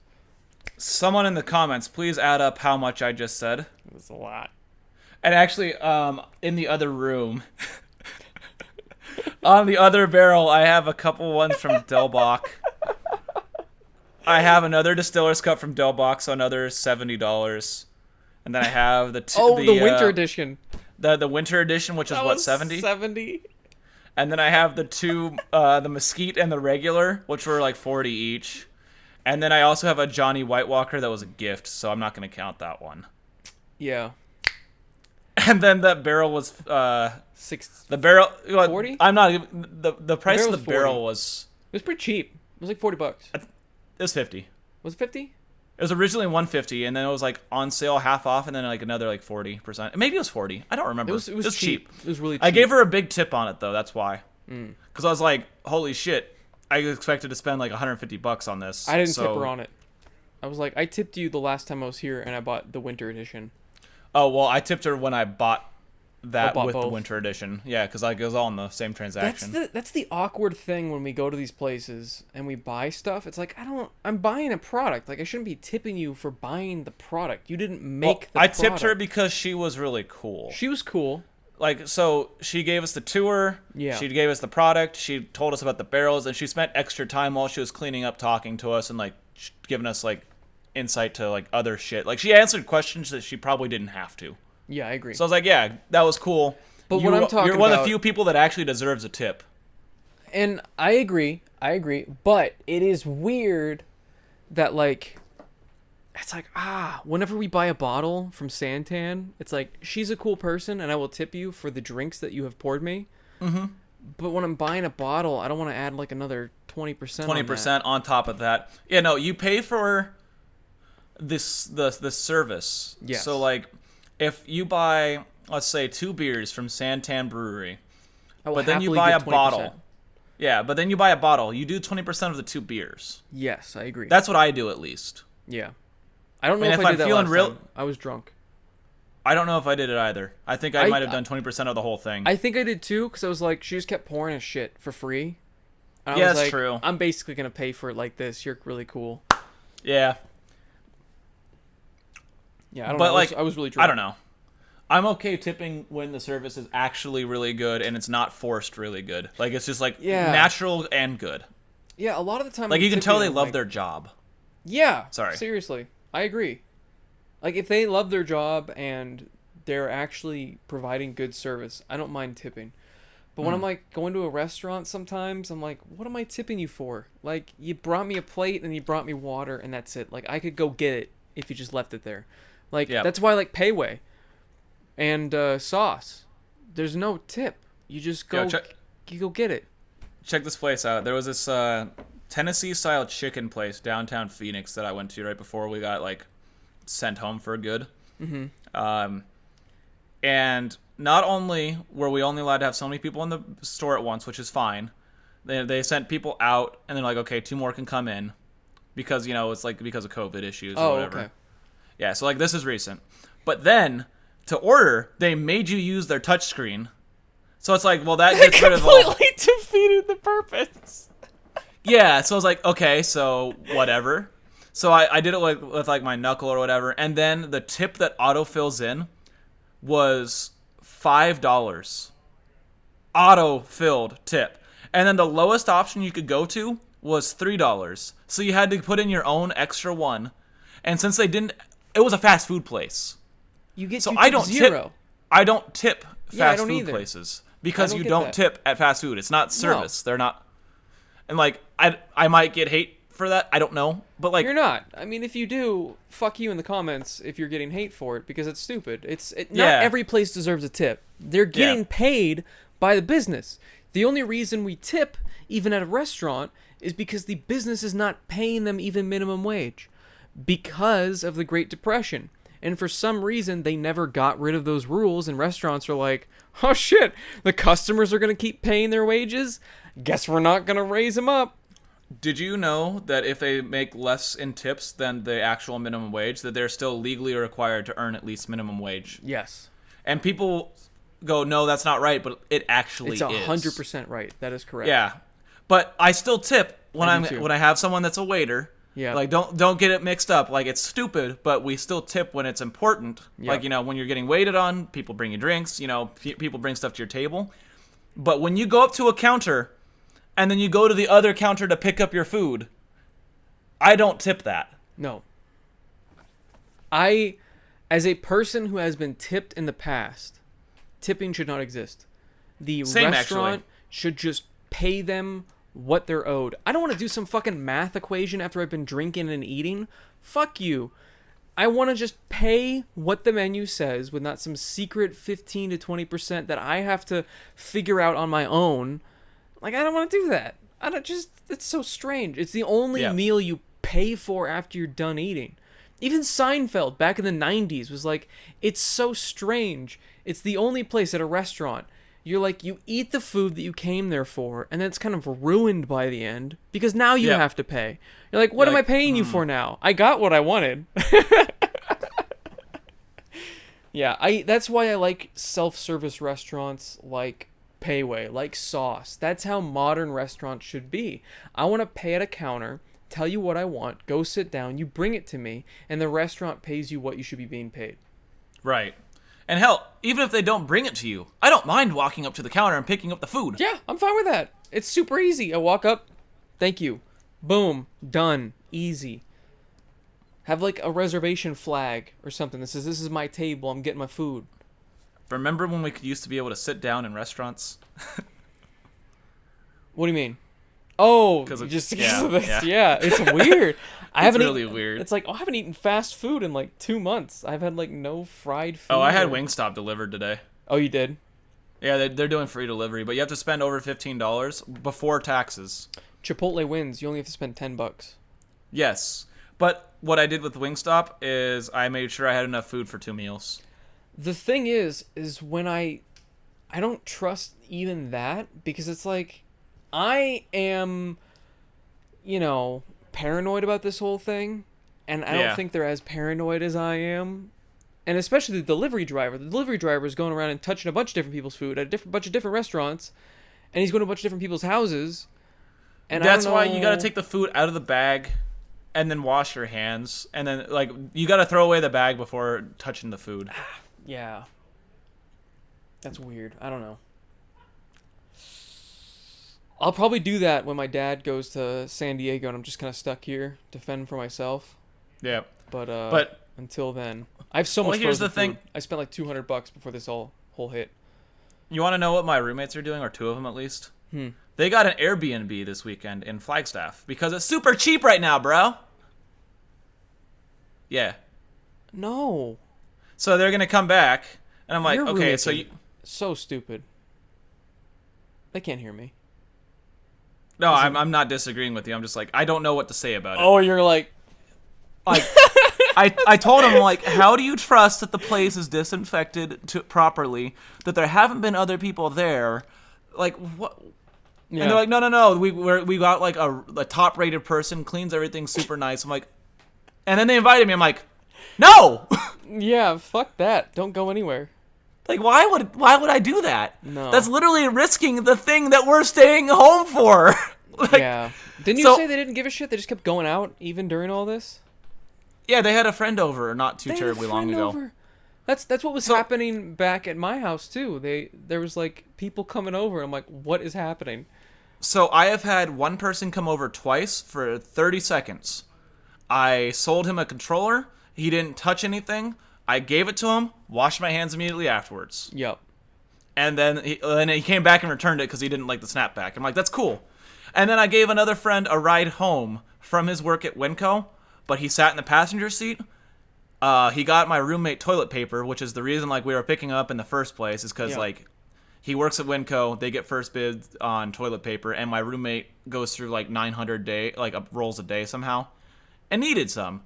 He needs to get some Metamucil going on. No, he needs to stop wasting paper. Get some wet wipes, bro. Anyway, so I drove him home, but I did not stay. I did not hang out.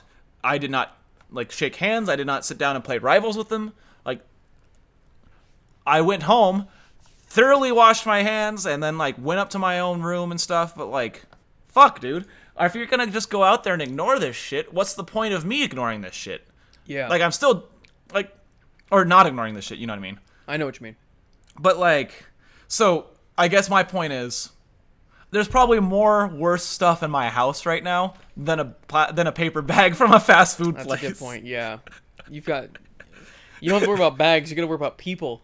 You got to worry about your own damn roommates. I have been staying in this little area, and I could swear when I was taking a nap one day, I heard someone walk past me because the internet stuff's here. Mm-hmm. So I'm getting like the blackout curtain's almost here. Well, the blackout curtain's here, but like, you see how you can see the door over there? Yeah. I'm pointing at it now, but it doesn't look like I am on my camera. I see it. That's weird. Yeah. No, it's just weird how my camera is doing that, because like right here it looks like I'm pointing at it, but I'm actually pointing at it now. Oh, I see what you mean. It's like when you're looking at a first-person shooter game, and it's like, oh, I'm aiming at you, but it's like way the fuck over here. Yeah, so that'll get covered up with the blackout curtain right behind the futon. Yeah. And then it'll be like an entryway. I'm also going to put up my divider, too.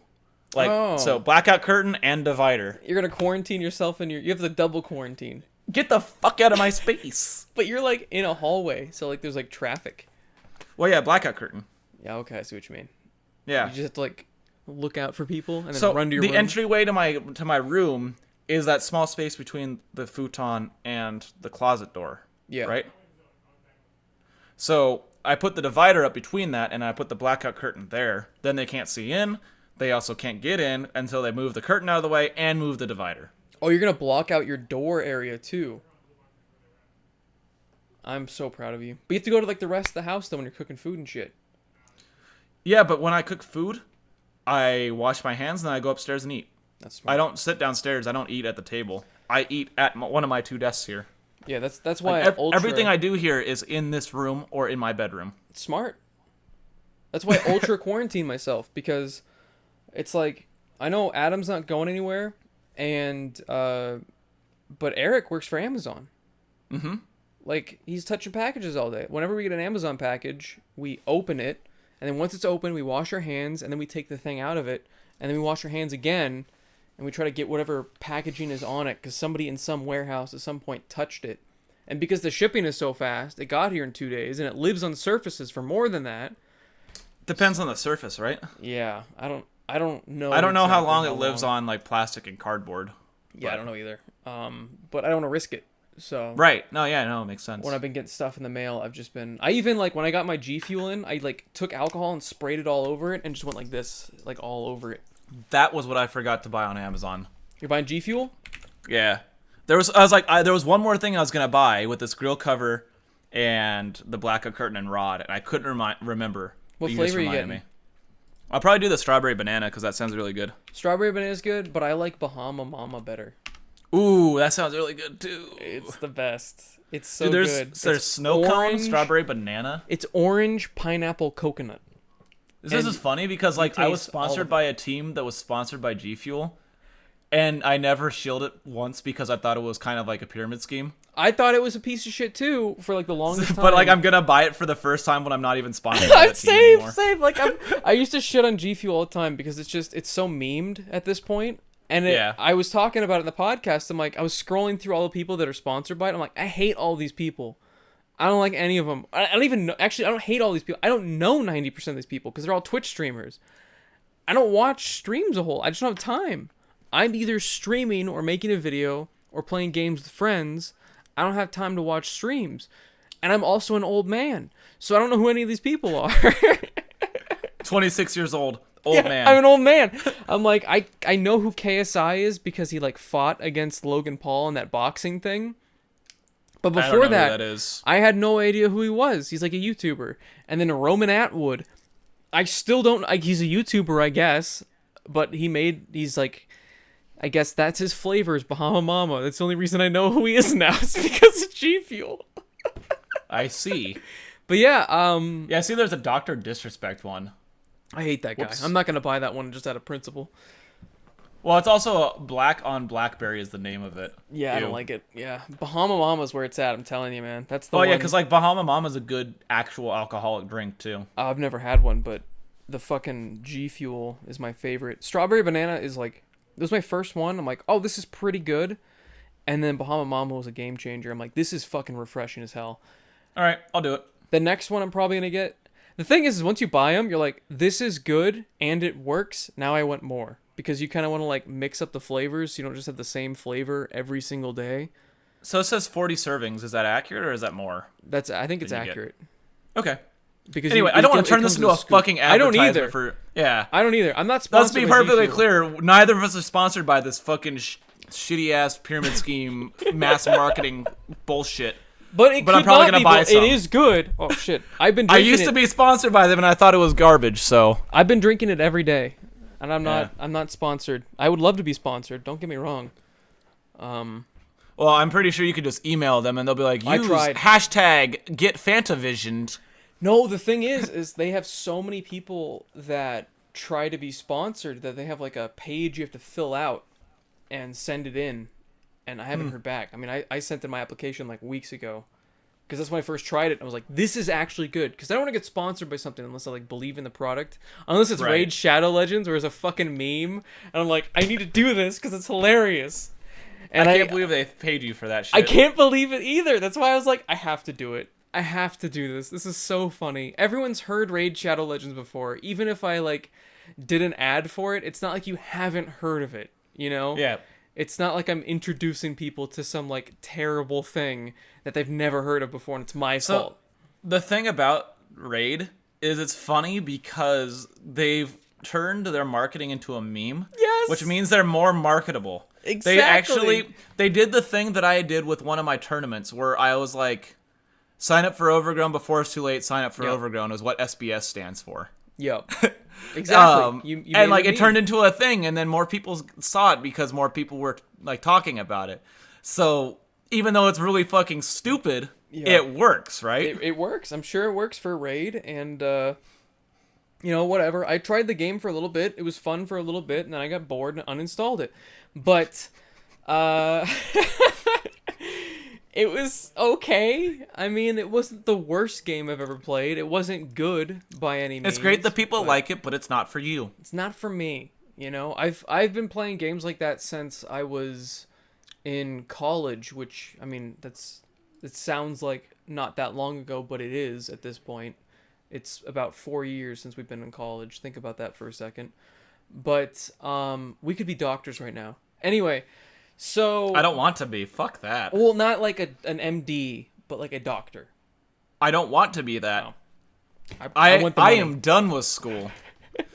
And I found a job with Rivals That's true. that I don't need a graduate degree for. I haven't gotten there yet. Yeah. Where I'm like, I love my job and I love everything about it. I'm so passionate. Well, I only work like 10 hours a week right now on the job that I love. But even if you were full time, you'd love it.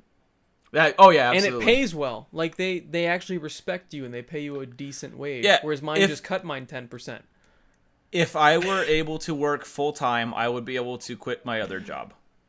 Like I could make a living off of this if I got 40 hours a week, which is cool. I'd be like so they happy actually for you. they respect their workers, and it's also a dope ass fucking job. Exactly. Also, because I'm a developer now, I got instant access into the beta of Creatures of Aether, the card game that's coming out on mobile that they announced. So I'm pretty stoked for that. So I can just play that when I'm bored or waiting for load screen and shit. Fuck you. I want to play that game. Dude, let them know I want to play it. I'll talk about it. I have a sort of decent size If you submit me a little like proposal. I have to submit you a proposal? I can run it up the flagpole. That's all I'm saying. Oh my god, not worth it. Well, because I'm not involved in the development of it at all. That's the thing. Like, it's not my department. But you're in the company. It's a mobile game. They want that out there. They do, but it's also closed beta right now. Oh. So the thing about it is, Dan even said it on the developer podcast, or it was after the definitive edition announcement or whatever. No, what was it? It was after the Direct, the Rivals Direct 2. Mm-hmm. They did some games at Tetherball, and then Dan did a run of it, like a dungeon run with Creatures of Aether. And he was talking about how he is not really a developer for it either. Like, he is the lead, but the development is mostly done by this other person. And I can't remember the person's tag. I think his name's Tom. Yeah, his name's just Tom. Tom Tonic. Tom Nick? Tom. Isn't Tom the guy on MySpace? Yeah, so MySpace is working for Dan. No, but the thing is, even though it's part of Dan Fernacey LLC's expanded universe of Rivals of Aether. Yeah. Now we have Rivals, Creatures, and Lovers. Eh? Did you ever play that? I've never played Lovers of Aether. I feel like I'm obligated to. It's on now. the phone. Yeah, they released it on mobile. Yeah. Wait, what did you say? You feel like what now? I'm obligated to now that I work for them. So I might stream it, honestly. I think that'd be a funny stream. SBS is gonna become a furry. Absolutely not. If you go on the community manager's Twitter. No, go to the community manager's Twitter. Go at Edalus. I think it's just at Edalus. Hold on. They're gonna turn you, man. They might. I don't know. It's really funny. Yeah, yeah. His thing says community manager and other projects for Rivals of Aether and esports, cards, storytelling, and art. Not a furry, but ... And what is this one? That's the community manager. That's at Edalus. It's great. It's the funniest thing because I just saw it randomly. But so the not a furry but memes are fucking hilarious. There's one of them with Darth Maul where it says, I'm not a furry, and it's one sword. And then the next panel says but, and the other sword's out too. Dude, I think we just released a mod featuring... So there's a mod now in Monster Prom, and they added the Rivals of Aether characters. What? That's another, dating game, and they added... Yeah. Did they really? Yeah, that's what I'm seeing right now. Holy shit. Oh, yeah, you're right. That's fucking hilarious. It's in their Monster Prom art style, too, so somebody else had to, redo the characters. Wow. That's crazy. I don't get the, dating sim games. How lonely are you? Only I got no comment on dating sim games. I've never been interested in it. It's not for me. It's great that people are about it, but it's not for me. This isn't some political thing. It's not for me, but if you like it, that's all right. Yeah. I mean, yeah, whatever. If you want to do that, that's your prerogative. If you want to pretend you're dating Claren, whatever. Just don't do it in my Discord. Just do it at home. I feel like that make me feel more lonely. I feel like that would make it worse. It's like, oh, I have nobody, and now I'm attached to a digital character. I think people that have people still do dating sim games, I think.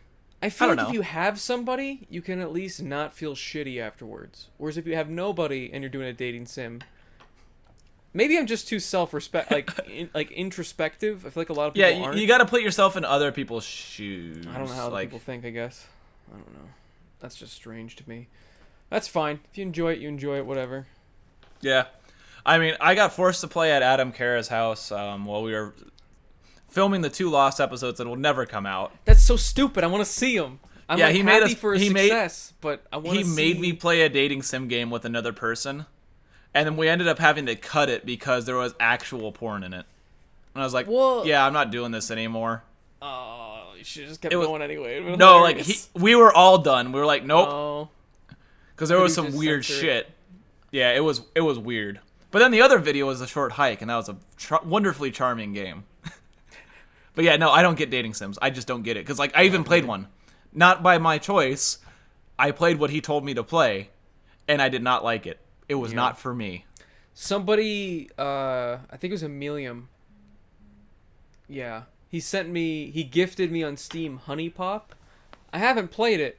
I don't want to play it. I've heard of that. I get the meme. It's supposedly a fun, like, matching game. It's like a puzzle game. Okay. / dating simulator / basically hentai thing. Yeah. 0 to 100 really quick there, huh? Really quick. Oh yeah, 100%. That's what happened on this other one too. It was Jesus. There's like moans as you're matching different things during certain parts. I'm like, I can't do that. I don't want to play that. It's like having moans in electronic music. I hate it. It ruins the song. Yeah, what the fuck are you doing? It's like having extreme sex scenes in movies and shows. Yeah, it's like, okay, it's not necessary. you could just imply the extreme sex scene or whatever. I don't know. Just imply it. I don't need to watch 5 minutes of people getting banged. Like, stop. You're like the only other person that gets this. I feel like everybody else looks at me like I'm like weird. It's like I don't need that in my... Do you want me to watch porn with you? Like, I don't understand. What is... Yeah, no, I don't get that. It ain't... I'm not glad that they're about it, and it is not for me. Because, yeah, it's like, I haven't watched... So, I know Clockwork Orange is supposed to be great. I have not seen it yet. Oh, yeah. Because I know there's supposed to be 3 rape scenes in it, so I'm just like, I don't want to be about that. Yeah, I can't handle that. I can't handle that in, like, anything. Which is funny, because I actually have it right here. See, I don't have the movie, but I've seen it on Netflix, like just like on the, like, you know, scrolling thing. I'm like, wow, I need to watch that. And I'm like, wait a minute, 3 sex scenes, and it opens with one. What's funny though is 3 rape scenes. Sorry, that's even worse than a sex scene. Yeah, way worse. When I first watched the movie, I watched it at August's house. Remember August? Yeah, of course. Which he just hit me up recently, like out of the blue. Wait, really? I haven't talked to him in 4 fucking years. He's married now. That's I wasn't invited to the wedding. Hello. I wasn't either. What the fuck? You know? Don't talk to me for 4 years. Start talking to me again. We don't invite me to the wedding. That's cool, you know? Anyway. No. Just to be clear, I would totally have a backyard wedding with no one except for immediate family and then I guess friends that live in the same city with me. Fair enough. But if you move, you better fucking invite me. All right, cool. If you want to pay for your own ticket out, well, no I'll house you. I'm not going to make you pay for that. That's stupid. Yeah, I'll house you, and then you don't need to wear a tux. You can just go in the backyard and t-shirt. Like, you can wear that. Wear this. Yeah, wear that clothes. Soundgarden's great. Yeah, I'll wear this. I don't need to look good. It's my wedding. She already knows me. Yeah, fuck. Yeah, that's another thing. What's she already knows. Yeah, it's stupid. I don't want to wear all this shit. Why does it have to be expensive? Don't weddings cost, like, on average, like $15,000? It's like a stupid amount of money. $15,000 could be like... Can you imagine spending, like, maybe $100 on the wedding? Maybe $200. We'll say $500 on the wedding. That's it. Average cost per guest, $159. Average wedding cost in Arizona, $21,605. Fuck no. I'm going to have that in my backyard with someone that got their marriage license in 10 minutes on a website. I will get that marriage license. Oh, yeah, you can give us away. Dude, that's even better. Yeah, dude. You know what? That's it. Well, I wouldn't. If you do it for free, that's what the parents do. I would give you away. I would happily give you away. I'll be your parent. I'll walk you both up the aisle. You can walk me down the aisle, and then you can fucking marry us. My children are getting married. No, but like, yeah, just like, I'll get someone that'll do it for free. I'll do it for free.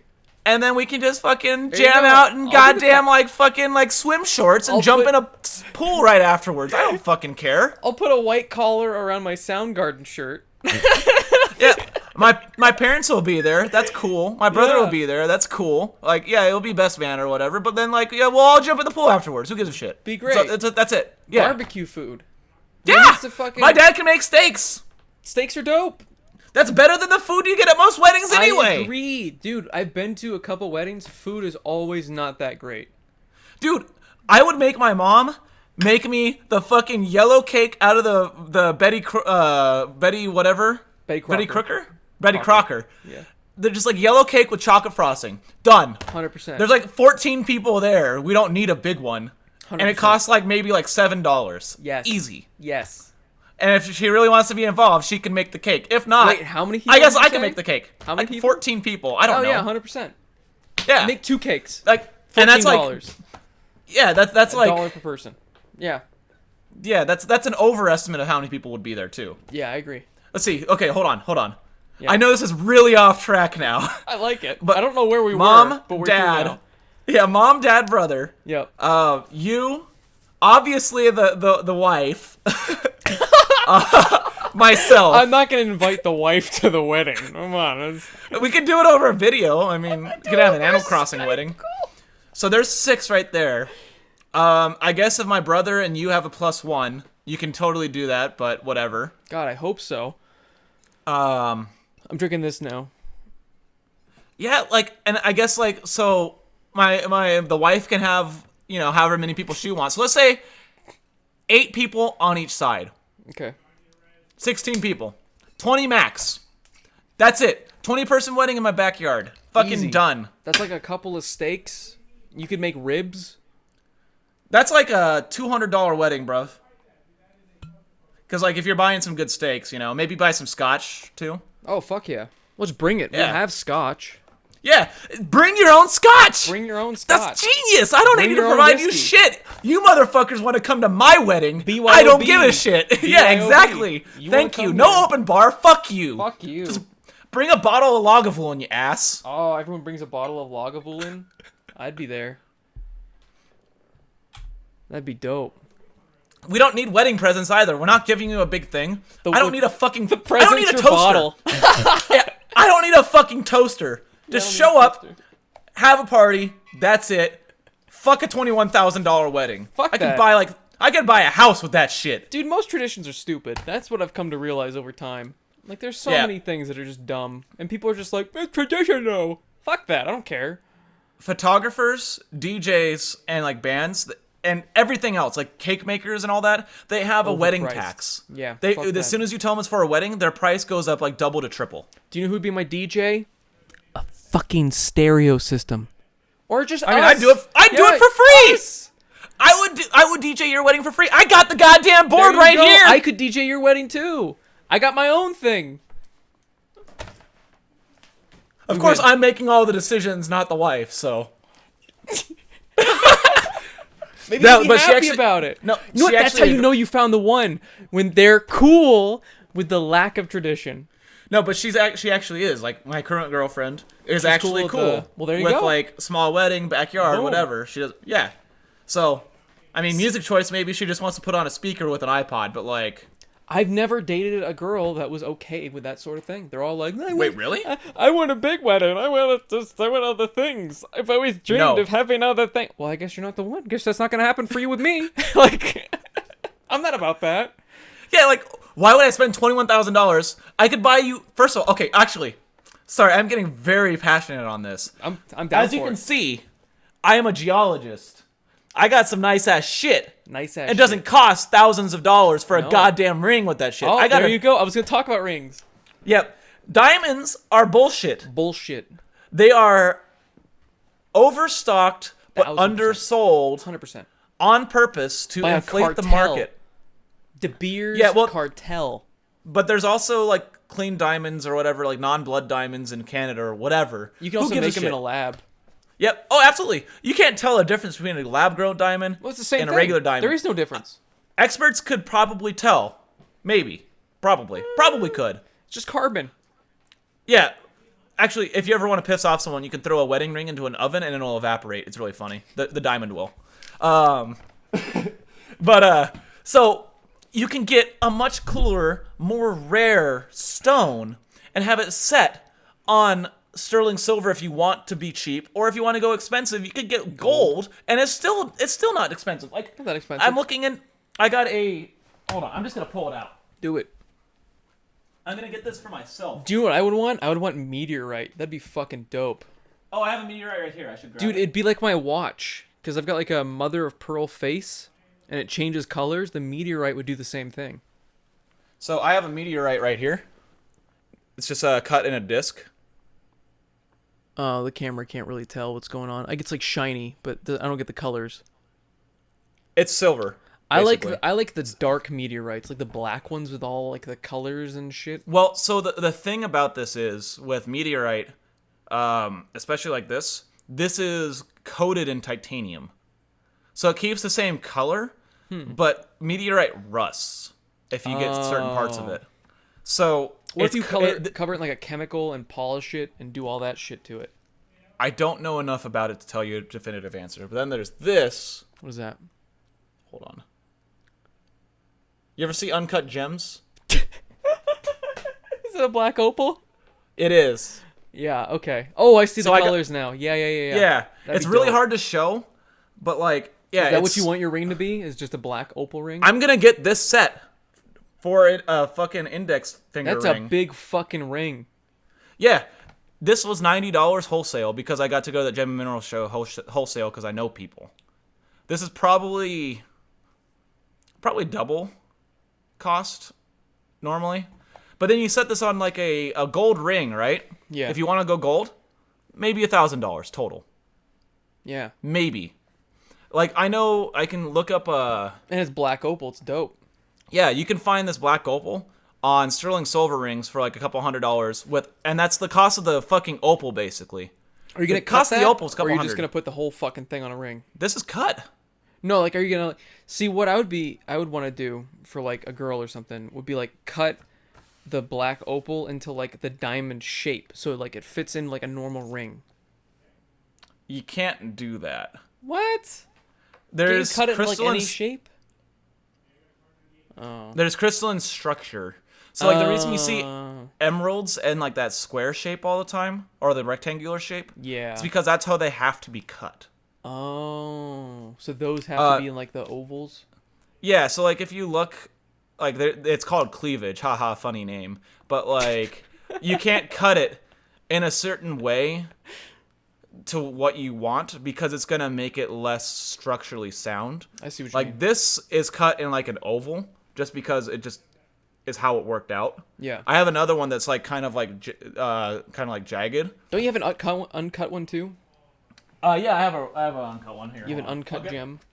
I would totally get this other one because this is actually my favorite opal here. Next time you go to the Gem and Mineral Show, you gotta let me tag along because I want an uncut black opal now. I was only able to get 2 passes, so I went with my mom this time. But yeah, I will let you know. So this is another black opal. Sick. I love the colors. That's why I liked the mother of pearl, because it's got all those colors. And then this is an black. uncut. I can't get the colors. It's just all black. This is a rough Ethiopian opal. It's hard to tell the those colors. are dope. I can see them. That's sick. Yeah, that's the one I like. Yeah, and it's like I like the transparent. Ethiopian one. I like the black ones. Those are cool, but the Ethiopian one. Ethiopian ones are cheaper too, so you're in luck. Yeah. I'm gonna get a but giant anyway, one. if you really wanted to go like special, you don't need to do opals. You don't need to do diamonds. You don't even need to do like anything. You can do any fucking stone you want. Yeah. Just don't do diamonds. I They're agree. overpriced and Yeah. not worth it. Fuck I don't them. care if you spend a lot of money on a ring. Just carbon. don't spend a lot of money on a fucking diamond. If you Like, look come at on. diamond and a quartz next to each other, they look fucking same. Am I wrong? Like quartz and diamond, pretty fucking close. Yeah, pretty much. Yeah, I mean, Pretty much close. You hand somebody a quartz ring, they're not gonna be able to like clear quartz. Though I like purple. What is the purple quartz called? Amethyst. Oh. It's quartz. It's still quartz. Still quartz. Okay. Yeah, but it's called amethyst. Interesting. Just like there's a orange quartz called citrine. Citrine's cool. I like citrine. Talking about gems now. Yeah, but I guess my point is like, I'll have to adjust that later. But yeah, so this is amethyst. This entire fucking thing right here, which by the way, it's strong enough to cut glass. $15. 20. $20. Yeah, I was close. Yeah. I used to have a bunch of that shit. I love it. I love the purple stuff. If I ever get rich, I'm gonna have like one of those giant ones that you see, like the really long ones, where it's got like the inside. It's like a geode, and they like cut it, so you get all like the crystals going down. Yeah, those aren't that expensive. You could like buy that like one of those big ones is like the cost of like a fucking wedding ring most of the time. They're a couple $100 usually. Well, it depends on how big you get, because you can get some big ones for a couple thousand. But it's like, wow, I bought a thing that's like a piece of furniture in my house for the same price as a normal wedding ring. And like, if you come on, and if you put it in the oven, it'd probably be fine. Absolutely. Yeah. And it's still strong enough to cut glass, so it's not like you're gonna damage it or anything. That's the only thing I'm worried about with the opals, is that they could just get damaged by hitting like the sidewall or something. But yeah, huge tangent. Sorry. Tangent. I don't remember where we were. We were talking about weddings and music and traditions and shit. Traditions. I'm glad we got into rings though, because I was just talking to my dad about that the other day. I was like, that's fucking stupid. I saw it was a long time ago on Reddit. Like somebody's like, if you want a ring that's really made of rare things, he had like, it was like a ring and like part of it was like dinosaur bone, part of it was platinum, and part of it was gold. And it was like bands inside of it. I'm like, that's so fucking cool. Yeah, fuck diamonds. Diamonds are boring. Diamonds. I don't give a shit how big your diamond is on your fucking status symbol. It makes me think you're stupid. No, I don't think you're stupid. It's just, it doesn't impress me. Okay, fair enough. I'll take that. Stupid and uneducated are different things when it comes to things that don't matter. Because rings don't matter. No. I want to make that perfectly clear. They don't matter. No. So being uneducated doesn't make you stupid. But get educated and get something better if you're listening to this. Yeah. Okay. For this, being uneducated on this does not make you stupid. Okay. I was like, being uneducated doesn't make you stupid. Well. For this. Ohio specifically begs to differ. Different thing.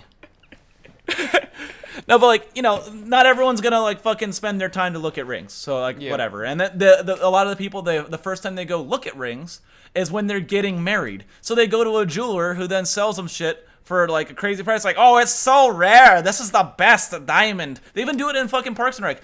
We have the rarest diamonds in the world. I remember that. Yeah, no, they're not rare. They're not rare at all. The money you spent is worthless. It's pointless. Yep. Good job, idiot. The doctor that sent me the what's it called? Thermometer. Her husband listened to me, and also like would have gotten something else anyway, and he got her a ruby, I think. Interesting. I think it was a red stone. I think it was a ruby. That's the only red one I could think of. Yeah, and rubies are still strong. Rubies are. They're they're like a lot more rare too. Yeah. A lot more rare, and he got like expensive. No. What the fuck? You know what? It's because it's not a wedding ring. Like it's not. But that a was diamond. That's what he got her for the wedding ring, is the ruby. Yep. And he got a nice big one too because he could. Nice. Yeah. Shit fucks, dude. It's so good. Yeah. I'd be like, what's your favorite stone? Boom. Wedding ring. You just gotta mark that shit down. Like once they're the one, write down their favorite stone. And if you know they're cool with not getting a diamond, which, I mean, they should be if they're the one, you're going to spend your life with them. Fuck's sake. Boom. Just get them that ring. Boom. Yeah. I think 100% that's the way to go. Because you shouldn't be thinking about how much money you spend. You should be thinking about what makes each other happy. Exactly. It's not about the money. It's all propaganda. It's all marketing. It's all like, what was it, like 2 months salary or some bullshit? They even talk about it in The Office. moving back 3 to months, the office. I think. 3 months salary. Fuck you. And then in the Fuck office he says, you. they say 3 years salary. Just like, Jesus Christ. Ooh. Poor Michael. Just got fleeced. It was a big ring, but not 3 years worth. He spent $150K on that shit? God damn. Because he was being underpaid, so I'm assuming he was getting paid $50K. Yeah. Sounds familiar. Yeah. Yeah, it does.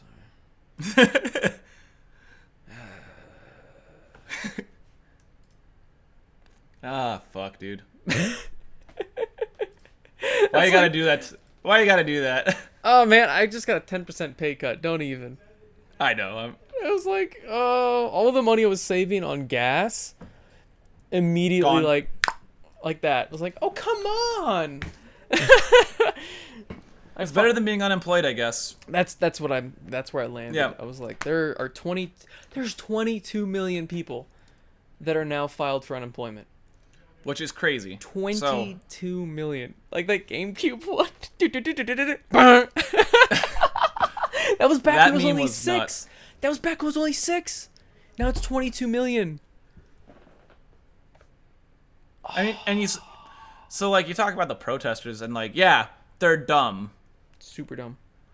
But I understand, like, if they have no money left, which they should. They shouldn't be there's plenty of protesting the fact that we're having self-isolation and quarantine. They should be protesting the government not speeding up checks and providing more checks.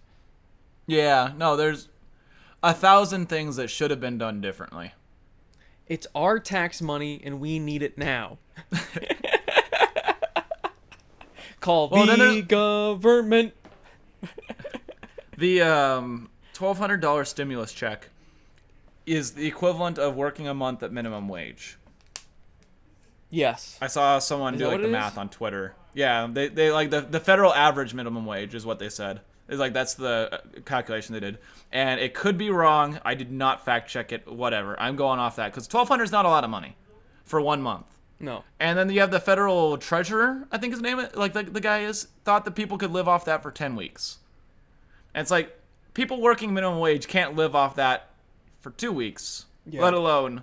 Because like most people on minimum wage that are full-grown adults are working a second job or working overtime, et cetera, et cetera. So you expect people that have been living on much greater than minimum wage to be now living 10 weeks, not just 1 month, 10 weeks on minimum wage for a month. Well, the thing that doesn't make sense. Federal minimum wage is really fucking low. Like when I was in Ohio and I was looking at their minimum wage, it was like starting at like 9 something. I was like, Jesus Christ. Yeah, because like the federal's like 7 something, isn't it? I think it's 8 something. It might be 9 at this point. I don't know. But I have Google. In Arizona, it's like fucking like $12 or $11. It's like, yikes. Living in all those $7.25 an hour. $7.25 an hour. That's the federal minimum wage? Yep. Oh and then my Arizona God. minimum wage is $11 an hour. So Arizona minimum wage is $3.75 more an hour. Are there any states that are still federal minimum wage that haven't raised it above that? I'm not gonna look that one up because I feel like that's gonna be a little bit more time intensive. Oh, I see what you mean. Yeah. But I guess it's just because Arizona's kind of a purple state, so we kind of dug our way out of that $7.25, and we have people kind of living on a more livable wage. The funny thing about that is when I was getting my minimum wage increase while I was working at Walmart, I was barely above minimum, and then I would get a wage increase because I did their like really crappy like yearly increase, and then the minimum wage would increase. Yep. And so basically I lost money that every time the minimum wage increased because I barely made over, and then it caught up to me. That's and what I barely happened made to over. me. And then inflation came up, and then it just kicked my ass at like 2 months after the minimum wage increase because inflation just kind of fucked me. Not saying a higher minimum wage is a bad thing, but for me at the time, I was pissed because I was just like, I guess I don't get a raise with the minimum wage going up, so That's like how I feel at my current job. Yeah, it's a demotion almost. Yeah, it is. It is. Yeah. It's bullshit. They should keep ahead of minimum wage if they're going to give you a raise. But Walmart doesn't do that because it's fucking Walmart. Yeah. I remember when they really raised minimum wage, Because when I started working at Walmart, I was paid more than like everybody. I was paid almost as much as the department manager. I remember when you started, and I was pissed. I know you should have been pissed. I was pissed for you. I was like, what the fuck? I'm getting paid way more than I was at GameStop. You got paid like $2 more an hour than me. I was paid like $11 an hour. Yeah. Yeah, and everybody else was paid like 9. 10 something. Oh, Yeah. and I was like almost 10 or just past 10. I was somewhere in there. You got like at least $1 more. It was bullshit. Plus. And I had not even started working there yet. And you'd been working there for like 4 years? 4 years. I was 1 month shy of 5. And I never got the stupid 5-year badge, and I am proud of it. You should be proud. I talk about that actually in one of my videos. I don't remember which one, but I was talking about like how terrified I was of like whenever every time you see someone with a 10-year badge or the 15, you're like, oh no. Oh no, that could be me. Yeah, I need to do a whole video. I need to do a whole video on just that because that was the real reason that Walmart was so terrifying. Because that didn't exist at GameStop. There was no fucking badge for how many years you'd been there. Yeah, it's not a badge of honor. It's not It's at a all. badge of ownership. 100%. It's a daily reminder that you cannot go anywhere because Walmart has your nuts in a fucking vice. Yep. That's why Every time you put on that badge, you look at it and you're like, it's been 10 years, I guess better do 10 more. That's why it was great when that Disney movie came out because we could all put our true feelings about how we worked there on our little vest. That was the best shit. That was a fucking silent protest, goddammit. Best. Nobody got it, but we all. Mine was like. The only one that no one used was Joy. That was Yeah. the only one that was not on anyone's tag. Nobody had joy. Mine was like anger and fear or something like that. Mine was sadness, and I think I had anger too. Yeah. I had negative ones. 100%. Everyone had Everybody negative did. ones. Everybody did. I think I wanted sadness as well, but that was taken up. So I was like anger and fear. That sounds about right. Because I'm like angry at everybody here and the customers and the managers, and I am terrified that I'm going to be stuck here forever. And I kind of wish I'd kept that Walmart vest, but it's in the trash. They made me give it back. Oh, I kept it. I just walked Makes out sense. with it. I just wore it. I also had the Photo Lab coat too, Oh, nice. but that was also gone as well. That's also the reason I don't have the deer head. As soon as we moved out of my dad's house, and I just threw away so much shit. Whenever I move, I just throw away so much shit. Yeah, I think I threw away the emotions pins because I had those for a long time. Do you still have but I the think they're gone now. you gave back the Walmart thing. Yeah. Damn, you think after that long they just let you keep it? Dude, they're just gonna give it to someone else after they put it in the washing machine once. Let's be honest. I wore the same shirt every day. Same. I wore a different undershirt, but the same shirt. I had a collared shirt. I think we shared a locker. We just threw that shit in there, and then we just throw our shirts on. And after a while, I was like, "Oh God, this smells absolutely terrible." If that happened, I switched it out. So I Yeah. had like a rotation of 2 to 3 shirts, but I wore them basically for a week each. But in that With a different undershirt, but yeah, no, it was 100%, not good. Always a different undershirt. But for 8 months, I think it was for like 4 or 5 months, I wore the same shirt, and then I finally washed it after that because I was like, "Oh, this is not good."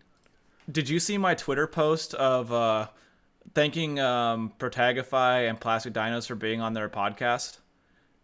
Because they did a impromptu like Twitch podcast, and it was like I remember only supposed that. to take 30. It's like that motherfucker couldn't be on mine. Okay. It was only supposed to take 30 minutes. Yeah, I know. But anyway, the picture I posted was one from 2015, and I was wearing my Walmart getup. Oh my God, I need to see this SBS. Yeah, so, and you feel free to use this in your podcast if you want to edit it in. You can totally take the picture. Oh my God, I remember this. Yeah, so the story behind it, and if you want to throw it up during the video, you can. You guys can look it up. Your Twitter handle's down below. Everybody can go cool. look. It's a recent thing, but basically I'm sitting there with my arm around a vacuum, wearing a sombrero with my passport, holding onto a beer, and I have my dog in front of me. Which, by the way, we talked about my dog. Yeah, we did. That was the I love your Stone dog. Russian Imperial Stout, the chai spice one. Oh, that's so funny. That was Stone. it. I love Stone. That was the one that was like the year of weird beer. It was my favorite one. My girlfriend found that at 1702 pizza place. Yeah.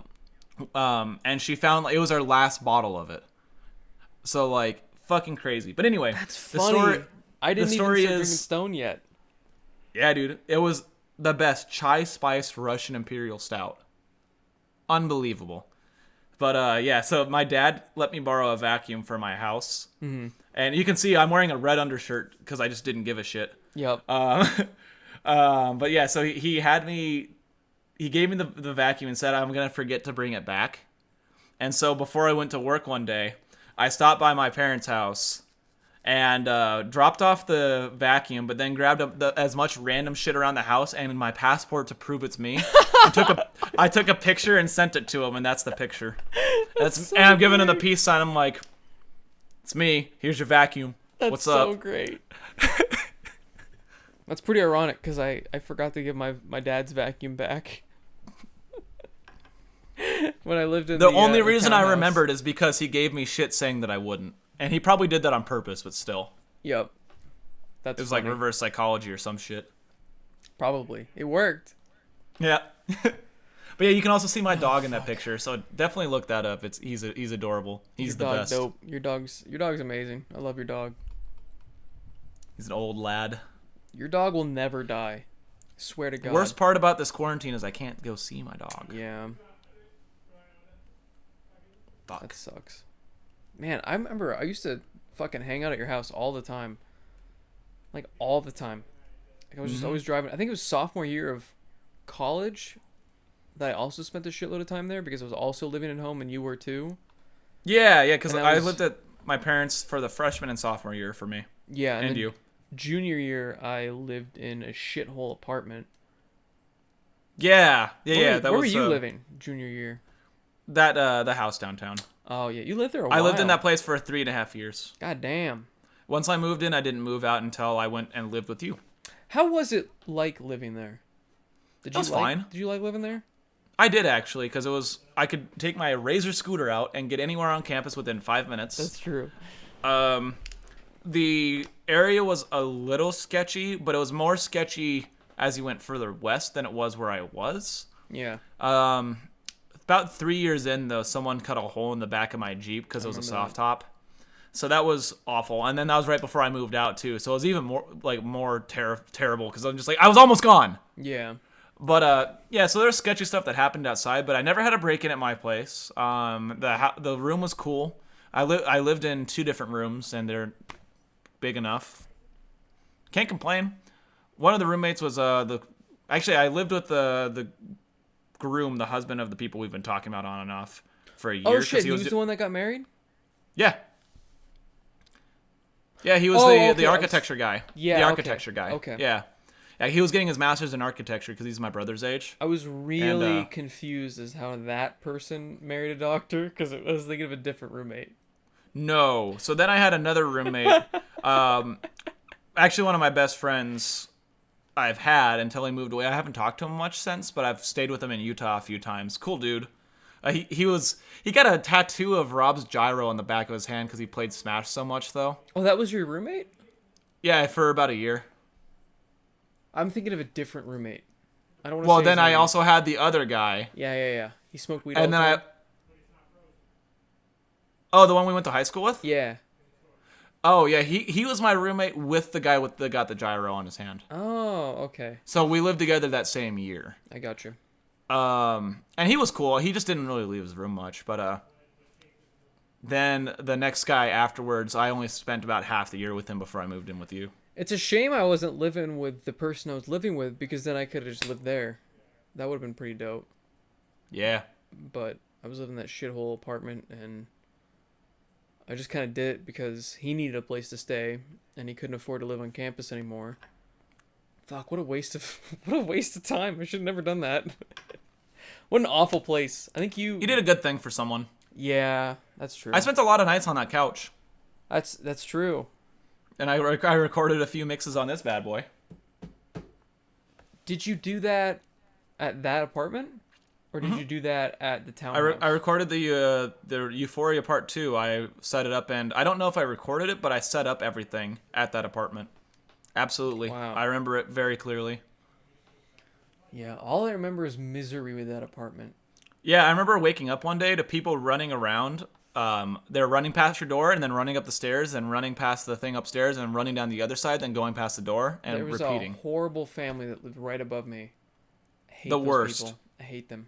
To this day, I still hate those people. Yeah. So Awful. they had a miserable life though, so I don't have to like really wish anything upon them.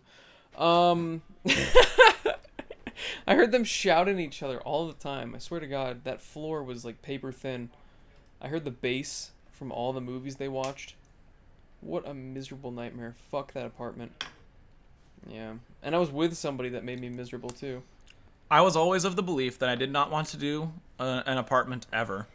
I didn't really want to do dorms because I knew they were overpriced for what they were. Yeah. I didn't dislike the idea of dorm life, but I disliked how much it costs compared to on-campus housing. Like actual houses. Dorm life sucks dick. Yeah. It's terrible. But I knew I never wanted an apartment, and you being at that place cemented the fuck out of that. I will never 'Cause I was live like, in an nope. apartment again. I don't know how people are like okay with it. There are so many people that enjoy living in like in a big city and they live in an apartment. And after that experience, I'm like, why the fuck would you ever want to live in an apartment? So when I went to Seattle and I spent a day with the devs, Yeah. I stayed at the studio that one of them had, and that place was actually super cool. Yeah? Yeah, studio apartment, that shit was dope. I would do that. But it's got to be in the right place, and it's got to have the right kind of rules, you know?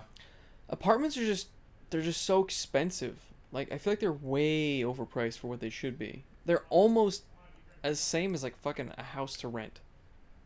I mean, Yeah, it's like location plays half the battle on that, but the location of your apartment that you were in was garbage. So like, yeah, I didn't know that when I moved in because I'd seen a bunch of other apartments that were way worse. So that one seemed like this amazing thing compared to the rest of them, but it was really just a turd with a bunch of sprinkles on it compared to the other turds. it's funny because like the place where I lived, I thought it was kind of sketchy, but my dad thought it was fine. And you know what Really? he did? You know what he did for a living? He's like, oh, this is good. Yeah. Just don't go over there. But then your place, I told him where you lived, and he's like, you go there? And I'm like, I feel like I keep looking back, and I'm definitely a different person from back then, and I'm way different than I was when I was in middle school. Holy shit. oh, dude, same. Like, Absolutely same. I remember my freshman year of high school, I was trying to convert Antonio. Oh my god. I told you about that, right? I do remember that, yeah. I was like super Christian-y and stuff. See the light, my brother. I was like, why don't you believe in God? This is crazy. What do you mean? And all the people were like swearing on the bus, and I'm like, people are swearing. I can't believe it. People are saying the naughty words. I was so sheltered. It was crazy. And it's not like my parents like were trying to shelter me. It's just I went to Christian schools until middle school, and then I get to high school, and I'm like, it was like a culture shock. It was like, Yeah, you see the real world for I a saw minute. the real world. Yeah, it was crazy. Yeah, I was pretty goody too. She was even through most of high school. I remember you're like, I'm never gonna touch a single drop of alcohol. Looks back at whiskey collection behind you. Sam was the same way. What are you talking about? Yeah. Huh? You can't even cover it. That's how much you have. Shut up! Shut up! Oh, fuck. That's so fucking funny. Oh man. That's crazy. To touch on that, I learned control is the most important. I did too, but I learned control. No, like, it's like, yeah, you don't know yeah. when you're that young. No. You see bad ramifications of something, and you're like, never gonna do that. But then you realize when you're older, you're like, oh yeah, huh? It's usually fine unless you're a dipshit about it. Yep. Same with my habits of back then. Yep. I mean, if you manage that, that's fine. But we saw what happened to other people in our friend group that didn't manage it. And I lost a ton of friends because of that. Yep. Because they couldn't manage it, and they graduated from that to many, many, many other things that I wanted nothing to do with. This thing right here, when I used to DJ, the amount of shit that people would do in the backstage, I'm just sitting there just like, twiddling my Yikes. thumbs, like, Yeah. You got offered stuff too, right? Plenty of times. Oh yeah, me too. I never did it though. Me neither. Yeah, I'm I'm like, like, I don't want to touch that shit. Not about that shit. I don't want to do that. I remember there was a place, a hookah lounge I DJ'd. And, like, afterwards, this one dude goes, yo, I loved your set. Want to do crack? It's like, what? It's like, no. You want to do crack? I was like, and I was there with my brother, too, and I'm like, dude, I'm going to go to my parents' house. We're going to have ham. That's like the least, like, chill drug ever. Like, even... It might have been Coke. Okay, that's different. Like, Coke is but like still, a party thing. Crack is I don't know. I live in the street now. He yelled it to me from across the parking lot. So all I heard was like, what? Oh, God. And then I just dipped. Oh, that's so funny. That's yeah. So funny. Hey, that was amazing. Want to do some crack? Yeah, like, the whole industry is full of it. So, like, another thing my dad was worried about, he's like, you know, first I'm hanging out with some people that do things, and then there's, like, fucking DJing where there's way more people that do way worse things. Which is funny, because the thing that I did is almost completely legal. Yeah, no, of course. Like, yeah. Yeah. And you weren't the only person that I hung out with that did it either. Yeah. So. Yeah, I don't know. That was It's all about control. Yeah. I would say I lost a little bit of control during that time for sure. But it wasn't because of that. It was because I used that as a crutch. Mm-hmm. Because of all the other horrible things that were going. We had some dark fucking days our freshman year. Jesus Christ. That was college the worst. Sucks. Dude, fuck college. It was awful. Happiest days of my life, my ass. I'm enjoying this right now. Well, I'm enjoying like pre-COVID this. We dated some shitty people. Good God. What a nightmare. No comment. Yeah, well, they're not gonna watch it. It's fine. They were dog shit. I'll say it for you. Waste of space. Oxygen thieves. Bunch of Angelas. Oh man. Fuck. You over? Meanwhile, I've been. Yeah. I'm dating the same girl for over 6 years now, so that's cool. That's fucking crazy. 6 years. I'm trying to think of how long. I think. Like, was I with that girl for 4 years? 3 years? Fuck, I don't know. Time's so crazy. All I remember is when you said how long you were dating her, I thought you were lying to me. I think because I was like, there's no fucking way it's been that long. It was like 3 or 4 years because I still had this job when I dated her. I had worked at Walmart. It was the GameStop girl. Oh. Because it was GameStop. I was with her near the end, and then through Walmart up until I got my job, and then she was with me for like a little bit while I had this job. Right. Well, you were living at the townhouse. So I think it was like 3 years. I think you got 4. It was like 4. I think it was 4. What a waste of time. But then the most recent person you dated, when you told me how long you were dating her for too, I didn't believe you because I was just like, yeah, I was like, there's no fucking way it's been that long. It was almost 2 years. Still though, like to me, it was like a brand new relationship. I know. It was, dude. Time is terrifying. Time is that's why I've had so many like mental breakdowns because of just how fast it's been going. And I know I'll get to where I want to be, but I'm not there yet. I just want to be there. And this whole fucking stressful. thing, yeah. It's really stressful. And this whole thing has really stopped it. It stopped my progress, but it has also kind of like relaxed me because it's like, well, I can't make progress right now. And no one can either. Nobody really can, so I don't feel any pressure to make. You can focus like the YouTube and like streaming part of your life right now. Yep. And then the other stuff, like you can make plans for it, but like,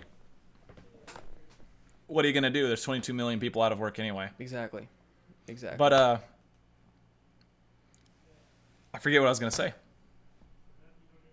Talking about time and how fast it's been going. Oh, in relationships. I read an article about it was like a scientific explanation as to why it seems like time goes faster as you get older. Oh shit! And it had to do with like the visual stimulus that you get. So when you're young, it's like everything is new. So your brain is constantly doing like working and doing new things, so it feels like everything's moving slower. Whereas once you start getting, and especially now, you start getting into a routine, it starts flying by faster because everything you see is not new. It's like, this is the way it is. There's no new stimulus for you. So that means I need to start just teaching myself new things to keep myself stimulated. Exactly. In order to keep time from moving too quickly. Like, I need to start getting back into... Because this whole time, I have not touched music production. But before all this, I was really diving headfirst, which my ADD is really a pain in the ass. Same. If Adderall wasn't just crystal meth, I would 100% try it. Because I would love to just focus and learn. Because I was having fun. I was like... I was able to talk to you, like, I was able to pick out different things and songs and go, oh my god, this is just the same fucking thing over and over and over. I can pick up the drum loop, I can pick up the change, I can pick up what the melody is, I can almost pick out the notes at this point. But it took so long, and it's so difficult to focus my mind into just, like, one thing and learn it. Because I'm like, oh, but I want to just look at everything else. There's so much visual stimulus, especially in this room. There's like a PS3. There's a Panasonic CDI. There's 3 Sega Dreamcasts. There's 2 NES consoles. There's 7 GameCubes over there. There's so many different things that are all in my view. Even at my other place, I was just like, oh, but I also have the internet on, and I can do all this, and I have all these other tabs open from other things that I'm doing, and I should probably make a video, and I need to stream, and I need to... There's so many other things that are going on in my brain that it's hard for me to just kind of shut that out and just focus on learning something new. But I really want to.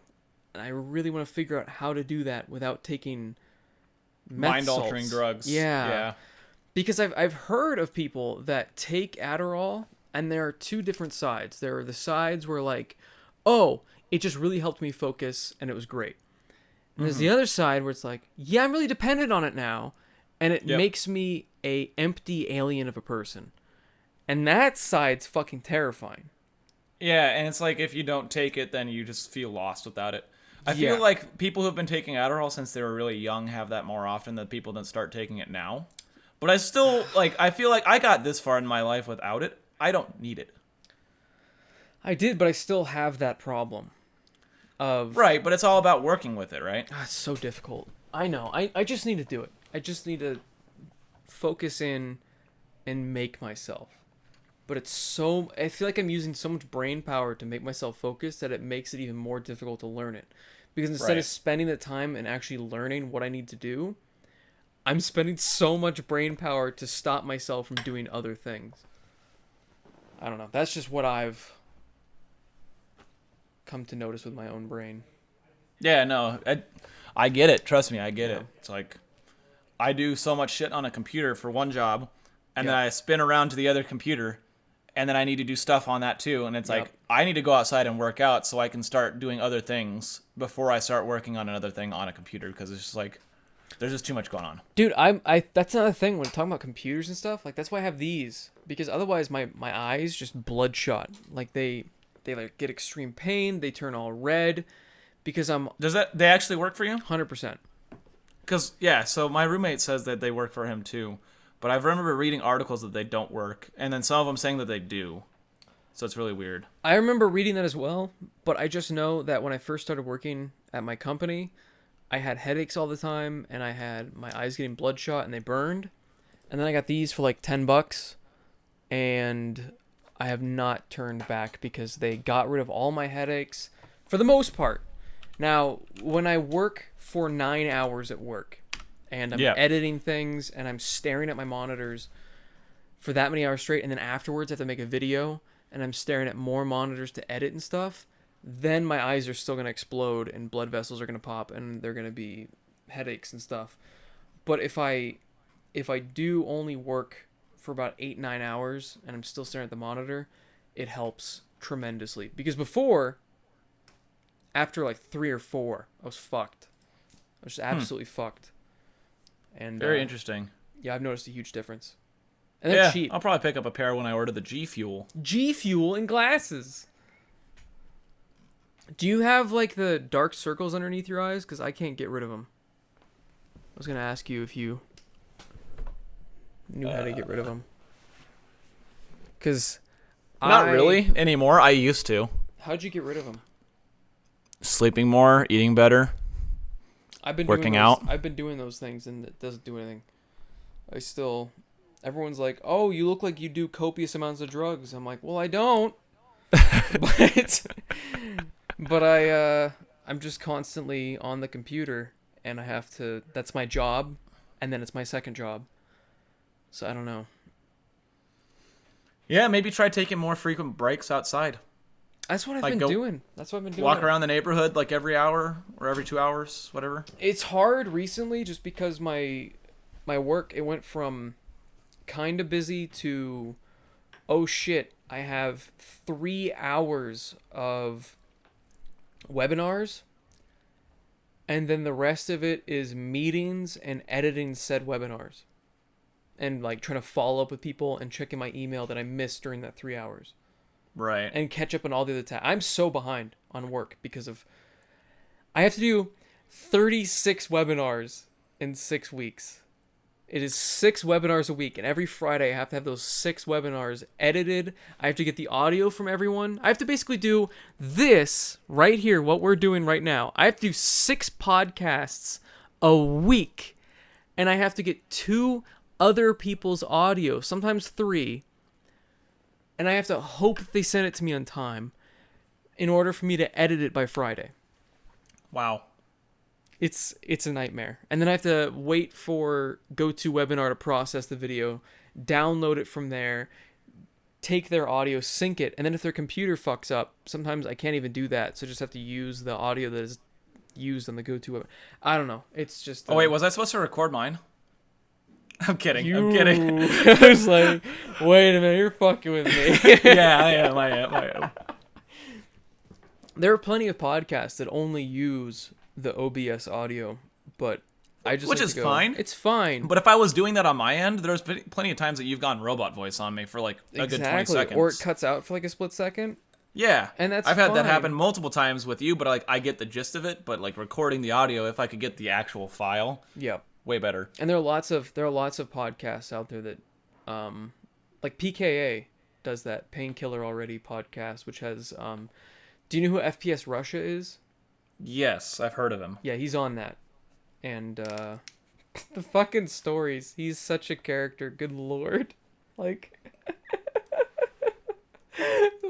learning about like who he is in real life is hilarious. He's kind of a scumbag and I love it. But anyway, they just take the OBS recording. They don't all have Audacity recordings that they then plug in later on. But I'm like, this is a mostly listening thing, so I feel like audio quality is like the number one thing that you have to worry about. Right. And that's how I feel about the webinars, and for the longest time, they just had the webinar audio, which a lot of people just call in on their phone. So it's the phone audio, which is terrible, through a program which downgrades it even more, to the point that people on their company YouTube channel would comment below these webinars and go, you're a multi-million-dollar company. You're a multi-billion-dollar company, and you don't have good microphones. What are you doing? And I was like, I can't say anything to these comments because they're right. Yeah. I'd pushed the issue for months before they finally like, okay, send out Yetis to everybody. Oh wow, that's cool. Yeah, so I sent out blue Yetis to everybody. Now I haven't been doing that for these webinars. They've just been using whatever the fuck microphone they have, but it's still better than what GoToWebinar records at. But that's also why I have Assassin's Creed Odyssey and Assassin's Creed Origins, because as I was ordering these microphones, you got free. They just free came with them? the game, and I'm like, all right, cool. Nice. If you want Odyssey, I still have a code. It says it's expired, but sometimes they still work. Let me know. Is it for Xbox or is it for PC? It's for PC. Sure, Dude, send it's it gorgeous. That game is fucking gorgeous. Like, I haven't played Assassin's Creed since the first one. dude. And then a little bit of Black Plague at your house back in the day. Dude, we missed out playing them on the console because I saw Really? Odyssey on the PC at like 200 frames per second with like full 1080p all of the shadows on, all of the anti-aliasing, all that stuff. I'm like, this is fucking gorgeous. Yeah. I was missing out. The one thing I have a friend that works with Ubisoft. She's pretty cool. She's a community representative. Just as a side note. How'd she do that? How do you get into that role?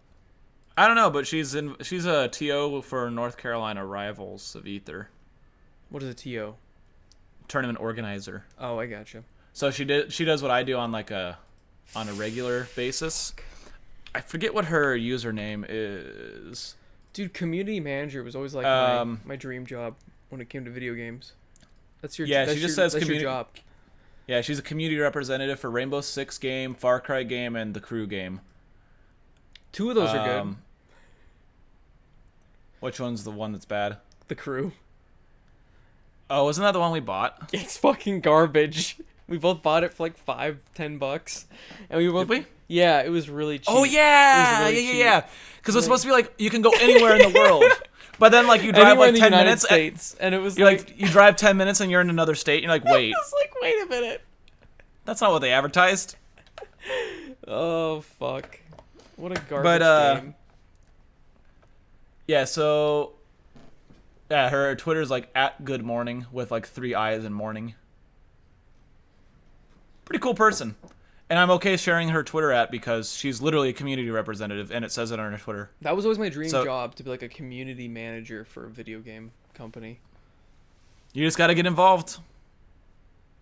You just gotta like sink time into something. I don't know how she did that, but maybe you could ask her. I don't know. Yeah. Dude, we've been all over the fucking place on this goddamn podcast. I tell you what. That's a podcast, though. That's why so many of these podcasts have like clip channels.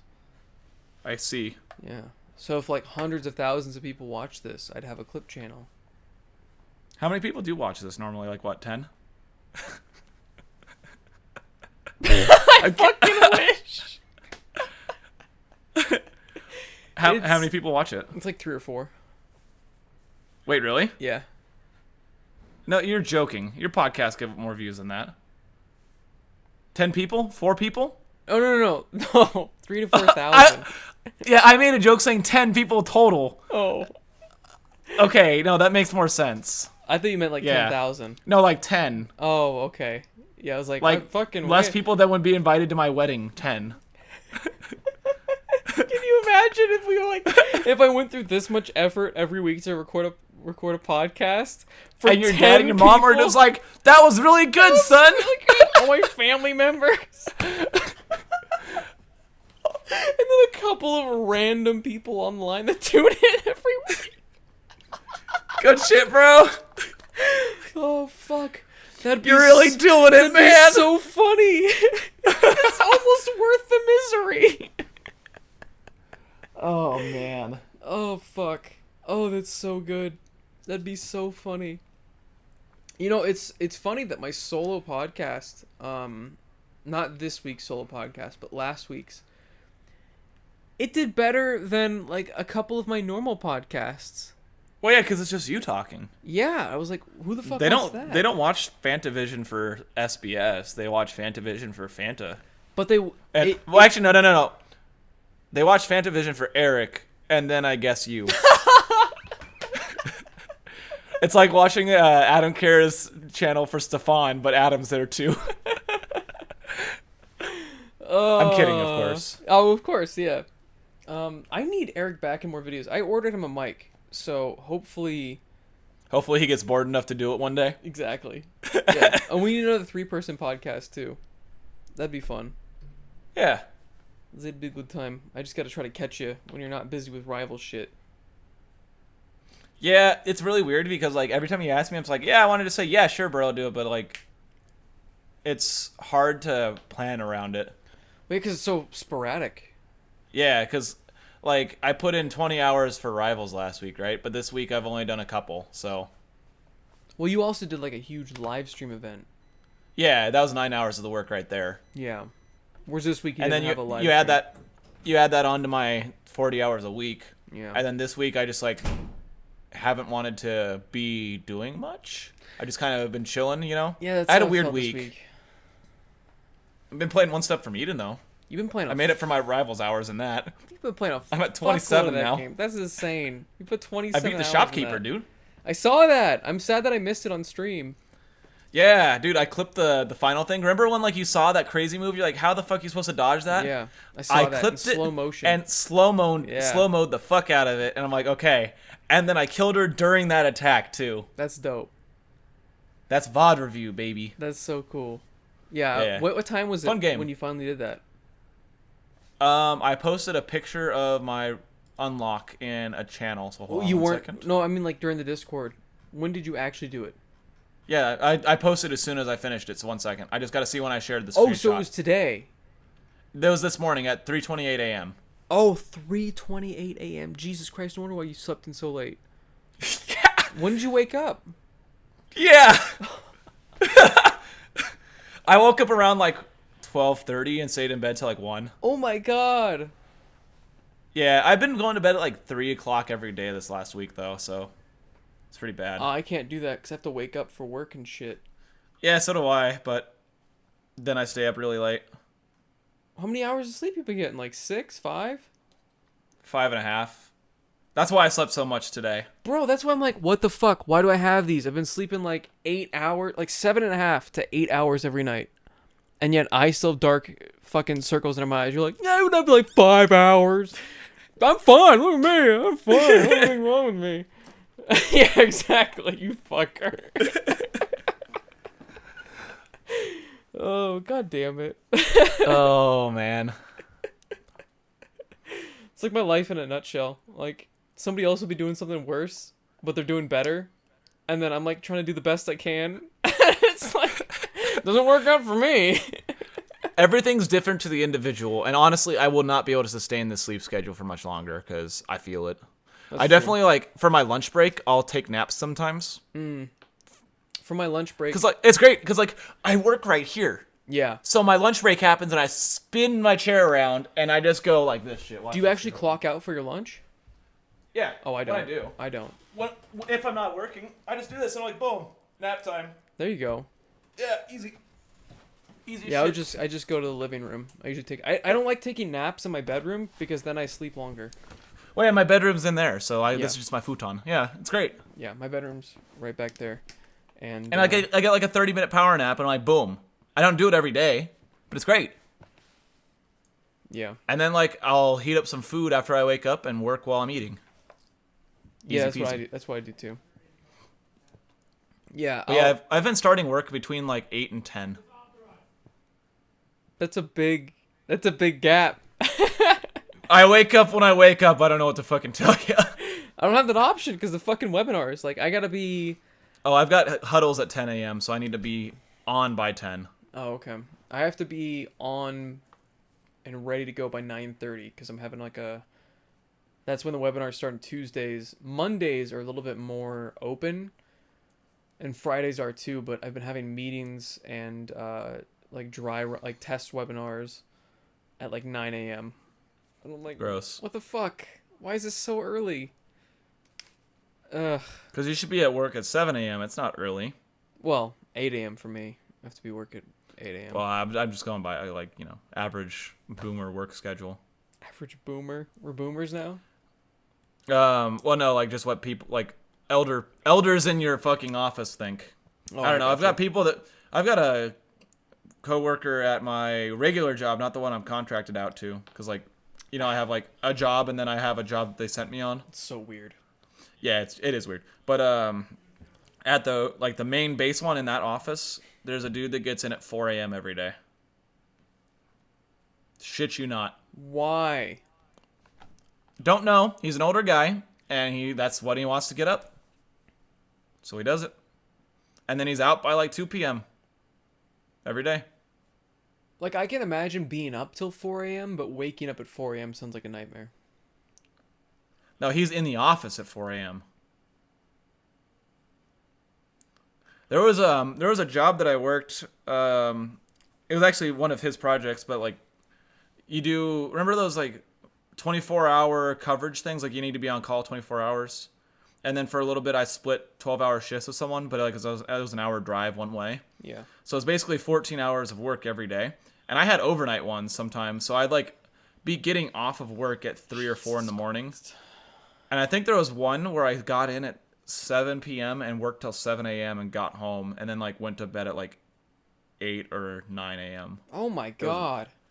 Yeah, it's fucking weird. So I'm used to having a stupid sleep schedule, I guess. That's insane. I remember you kept going to like podunk towns and you had to like stay there. And I'm like, that sounds like shit. You're like, I went to It's Chili's awful. in a movie theater. That was in Yuma. I remember that. I'm like, oh, I know. I've been to that Chili's. Yeah, dude. My ritual for that place is generally walk from the hotel, drink a couple beers at Buffalo Wild Wings, and then go back up to the hotel and sit in the jacuzzi for a bit, and then just fucking go into my room and just die. Yeah, that makes And sense. go to work in the morning. Yeah. Because, yeah, most of the jobs, especially like in Arizona, they're so hot out that you need to be there like as the sun comes up, because if you don't start immediately, these people are supposed to be working 12-hour shifts anyway.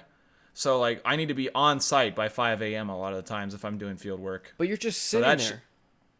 Depends. Sometimes I'm not. Sometimes it's a lot of fucking work.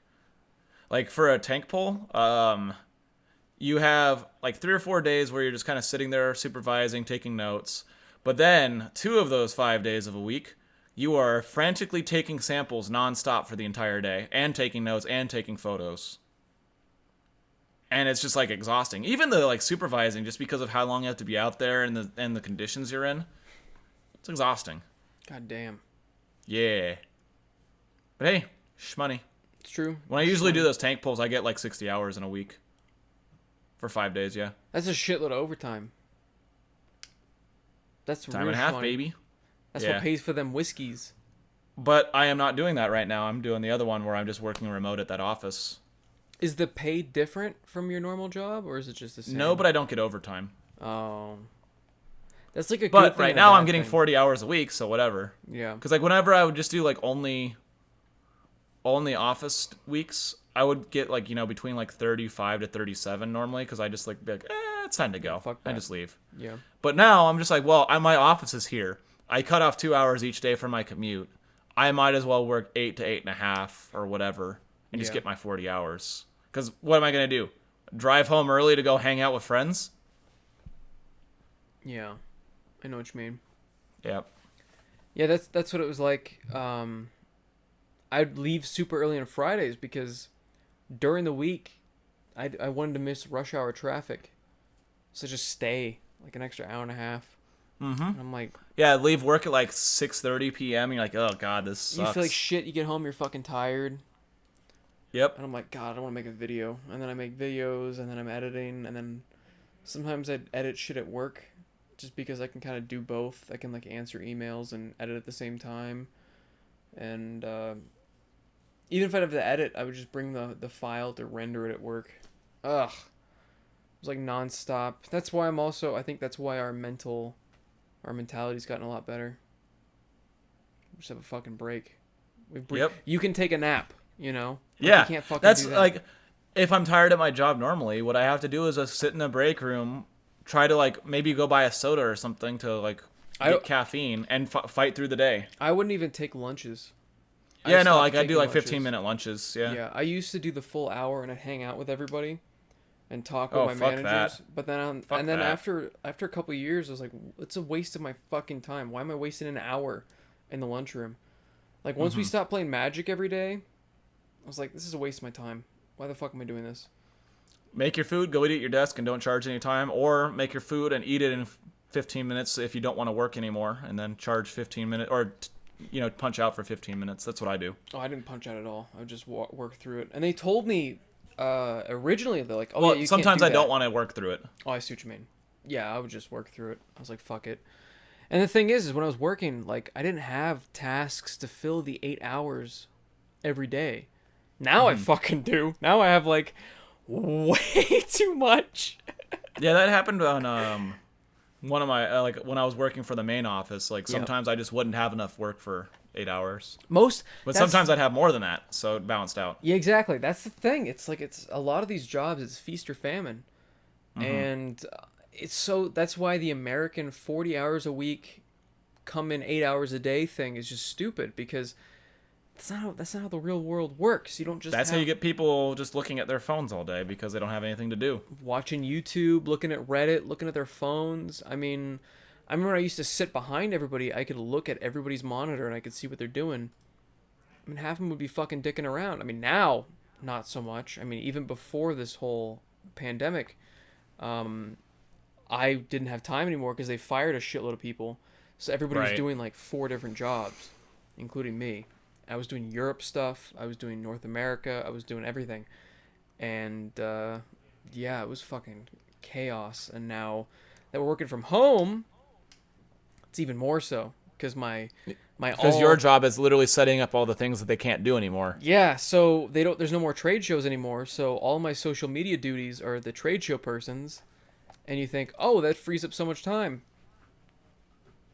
Nope, because these webinars are insane. Like, it's all day. It's all People don't realize how much time goes into editing even just one video. Yes, especially when the audio is terrible and it's desyncing and there was, like, issues with their computer.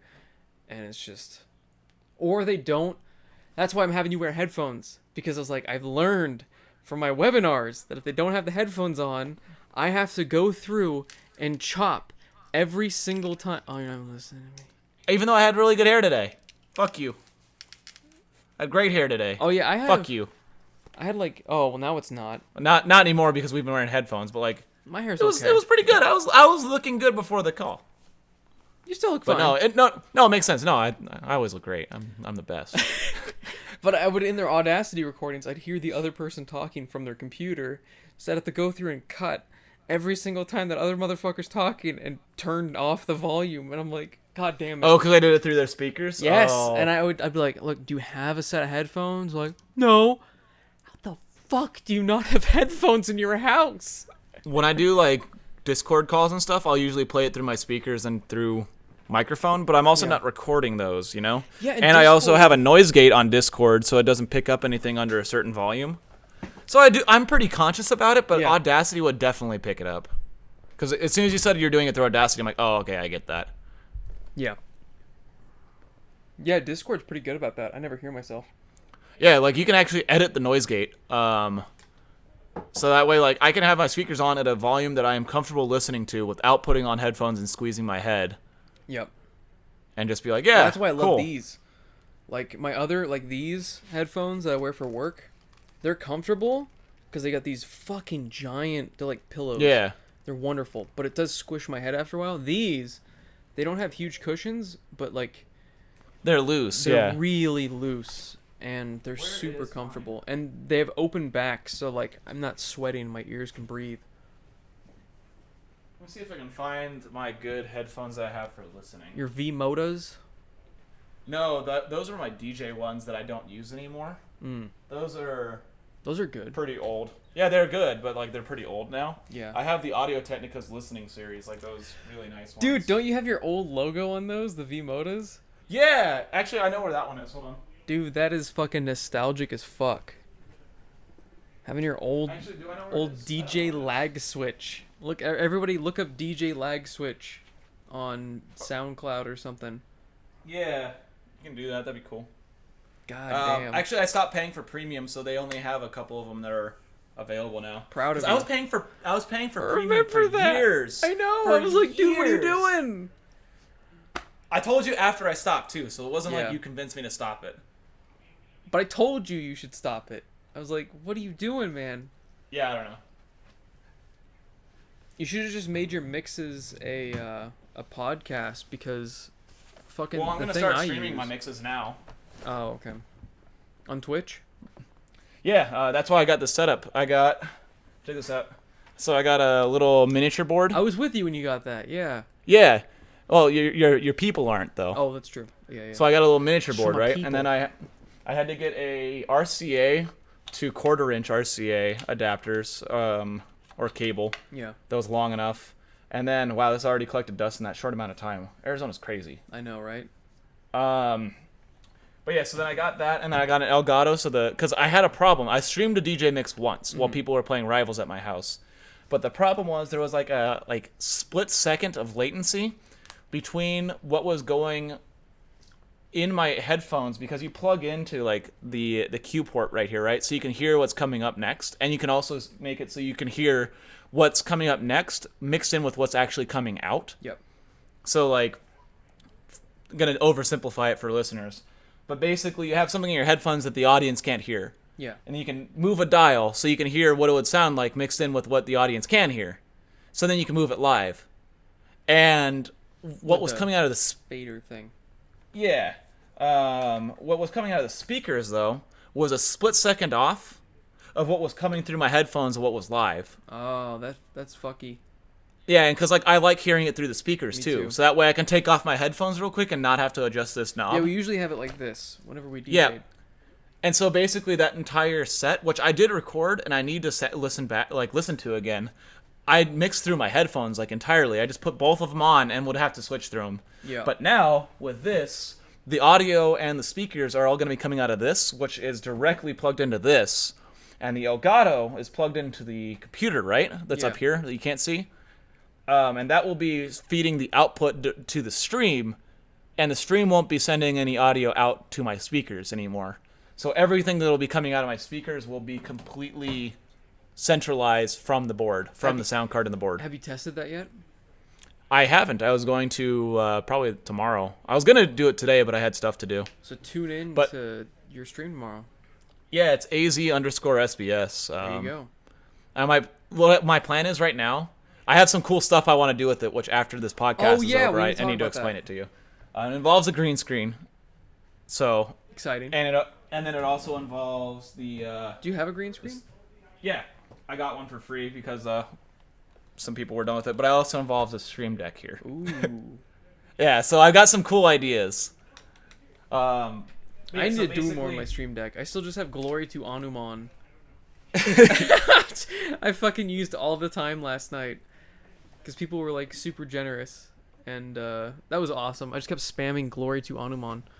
God bless. And, but yeah, so shit.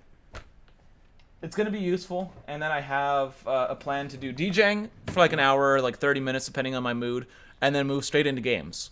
There you go. So I'll DJ, and then I'll switch over to my camera or whatever, and then boom, look at that! I'm playing one step from Eden. What's good, guys? That's cool. That's a good way to set yourself apart from other people too. Is the DJing thing. I have such a my mind is full of ideas, my brother. Do it. Fuck yeah. Yeah, dude. We need to both become self-sufficient. I know you're excited for working for Rivals. You can do that too. Yeah, this could be more of the stream thing would be side gig. Have a fucking streamer house. Yeah, dude. Be like the Tux house. Oh, I miss the Tux house. Yeah, me too, because I never got to go to it. Whamp. I'll never get to make a video with Adam Kara. He told me, he's like, oh yeah, I'll totally have you in one of my Steam whatever recommendation videos. And I'm like, oh cool. And then you should reach out to him. Because his most recent video, he talked about how he's just standing there talking by himself. Yeah, but it's only Rivals videos he does now, which I don't. Didn't you start playing Rivals? I played for a day. Play a couple more days and be like, hey, I just started playing Rivals. You want to get a new person's opinion as you're a pandemic wave person playing Rivals. That's perfect. That's literally perfect. What is a brand new person starting Rivals because of COVID? He could do a video on that shit. Okay. I'll pitch him the idea. I'm still sad I never got to fucking meet him. Hopefully I get to meet him in the future. Next time you have one of those tournaments, I don't give a fuck how many people are staying there. I'll just go there anyway. Yeah, you had the chance to drive up. That's on you. I did, but I was like, I don't remember what was going on. I think I was busy with something. And also, it was a crazy weekend anyway. Yeah, it was. You were tournament weekends are nuts. So. You had 20 people staying in your house or some shit. I'm like, I don't want to sleep on the fucking floor. I'm not Eric. 10 people Eric's sleeping in my house. I love the carpet, and I'm like, I don't. I've slept on this carpet before. I like it, but I need something more. Yeah, I had 10 people sleeping at the house, and then I had more people that were over before the tournament and stuff. I had maybe 30 people in the house at one point, just playing games. That's crazy. But then like I went upstairs and worked on tournament stuff with like 4 people in this little area. That was pretty cool. Yeah. Yeah, that wouldn't be too. If I could crash on the Futon guaranteed, I'd be like. You should have gone to Evo with me, that Vegas tournament, because that was like just us staying at the Tuck's house and playing video games and eating food. There was like 5 people total, including the people that lived at the Tuck's house, which was like 3 of them. I know why I didn't go to that. Because until now, well, I guess now, they're forcing us to take vacation before June, so all my vacation's fucked. What? Yeah, it's something to do with, like, because the company's not making a whole lot of money, there's, like, some way that if they force us to take vacation, they save money. I don't fucking know. That's really dumb. Yeah, they're making me take 40 hours before June. So, wow. But before, I didn't have vacation hours for obvious reasons, because I was using them all to fucking fly across the country repeatedly. Yep. Speaking of flying across the country, I was gonna go to. I've been traveling more, and that was like one of my, like we were talking about ways to stimulate yourself and do new things. I know. That's part of like the thing is like I go to a rivals tournament and I'd check out the city. That's what I did. And so like the traveling is like the best part of it. I know. Honestly. I know. That was my favorite thing about when I was a event coordinator. I loved it. I loved it so much. I didn't care how much work there was, how much shit I had to build. Dude, I would arrive to those fucking places super early, and I have to build these fucking pipe structures and put together. Oh yeah, building stuff's sick. Oh, it was a fucking. I hated it. It was a pain in the ass. Oh yeah, it's awful, but like awful. it's sick. It was awful, but sick once it's done. Because you're like sweaty and you're tired, and they don't have the AC on in the convention center yet because they don't want to pay for it because nobody else is in there except for the people paying to put up shit. And but at the end of the day, you like feel so accomplished. You're like, oh yeah, I bought this carpet. I bought all these chairs. I helped station everything where it is, and I'm the only one that put up those pipe things. And people are gonna help me put the slipcases on because it's a pain in the ass. And the next day you go in and everyone's there. You're like, I helped, or I made this happen, or I helped make this happen. Yes, and yeah. After my first, that's why it's cool. After my first trade show, I was like, I don't have to stand in this fucking booth. I'm not doing anything. So I just explored everywhere. And I would come back, make sure they're doing their job, make sure they're doing everything correctly, make sure they're not doing something stupid, and then just explore the trade show floor or leave and explore the town a little bit. Go to like a local brewery / restaurant, try out local beers. Ah, fuck. It was so much fun. And then while I'm at that place, I've got my laptop out and I get into their Wi-Fi and I'm putting in the leads from the trade show that we're at right now. And it was fucking amazing. I loved it so much. I miss it so much. I mean, if that was my job for another company, I'd be so happy, because even though it was a ton of work, and after staying at different places, like I was in San Diego for like 2 weeks, dude, after like a week I was like, I'm ready to go, because I don't want to live in this hotel room anymore. I don't want to. Yeah, living in hotel rooms sucks. It was a dope fucking hotel room though, because we had to upgrade it temporarily for like one of the really high ranking executives to have a meeting in it, because we couldn't get a meeting room.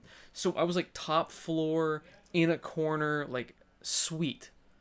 Nice. It was so sick, and it was perfect for working because they had like a big table and like fucking windows everywhere. And that's also where I started watching Star Trek: The Next Generation. Nice. So that was dope. And I had Nutella stuffed French toast. Oh, so fucking good. Anyway, but like after like a week and a half, I was like, I just want to go back. Because you don't have. It's a nice comfy bed, but it's not your bed.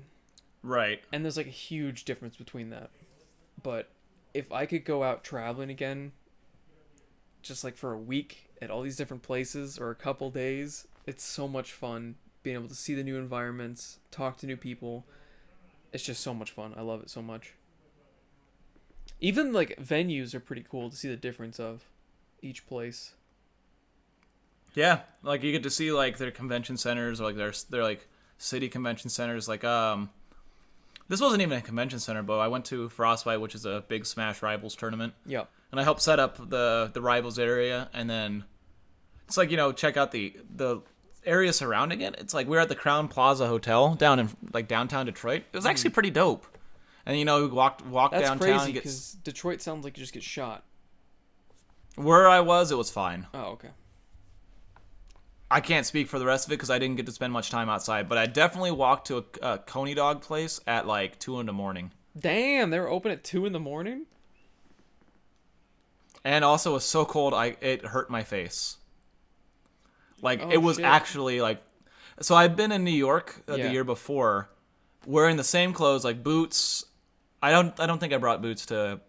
It doesn't matter. It doesn't cover my face. But I had a pea coat, I had a hoodie, and I had a shirt, and then I also had a scarf, and I had a beanie, and I had pants, like boots, shoes, whatever. And New York, over New Year's, was not that cold. It was around the same temperature, but it didn't hurt to be outside. It was really weird. Crazy. It's like maybe like 10 degrees warmer in New York over New Year's, I think. Wow. Because it was raining, so it wasn't quite 20 degrees. So it was probably more like 35 to 40. So that's probably why, but Jesus. I don't know how people in the Midwest do it, but nope. Not living there. I don't either. I remember when I first went to Ohio, it was like 10 outside. It was...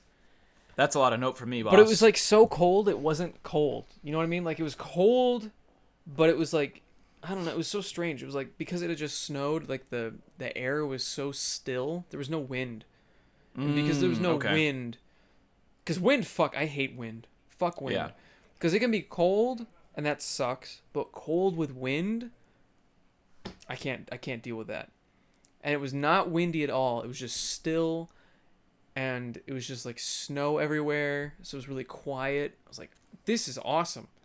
That was my first impression of Ohio. Was this is awesome. This is so cool. And then I went to the local Walmart and I was like, never mind. But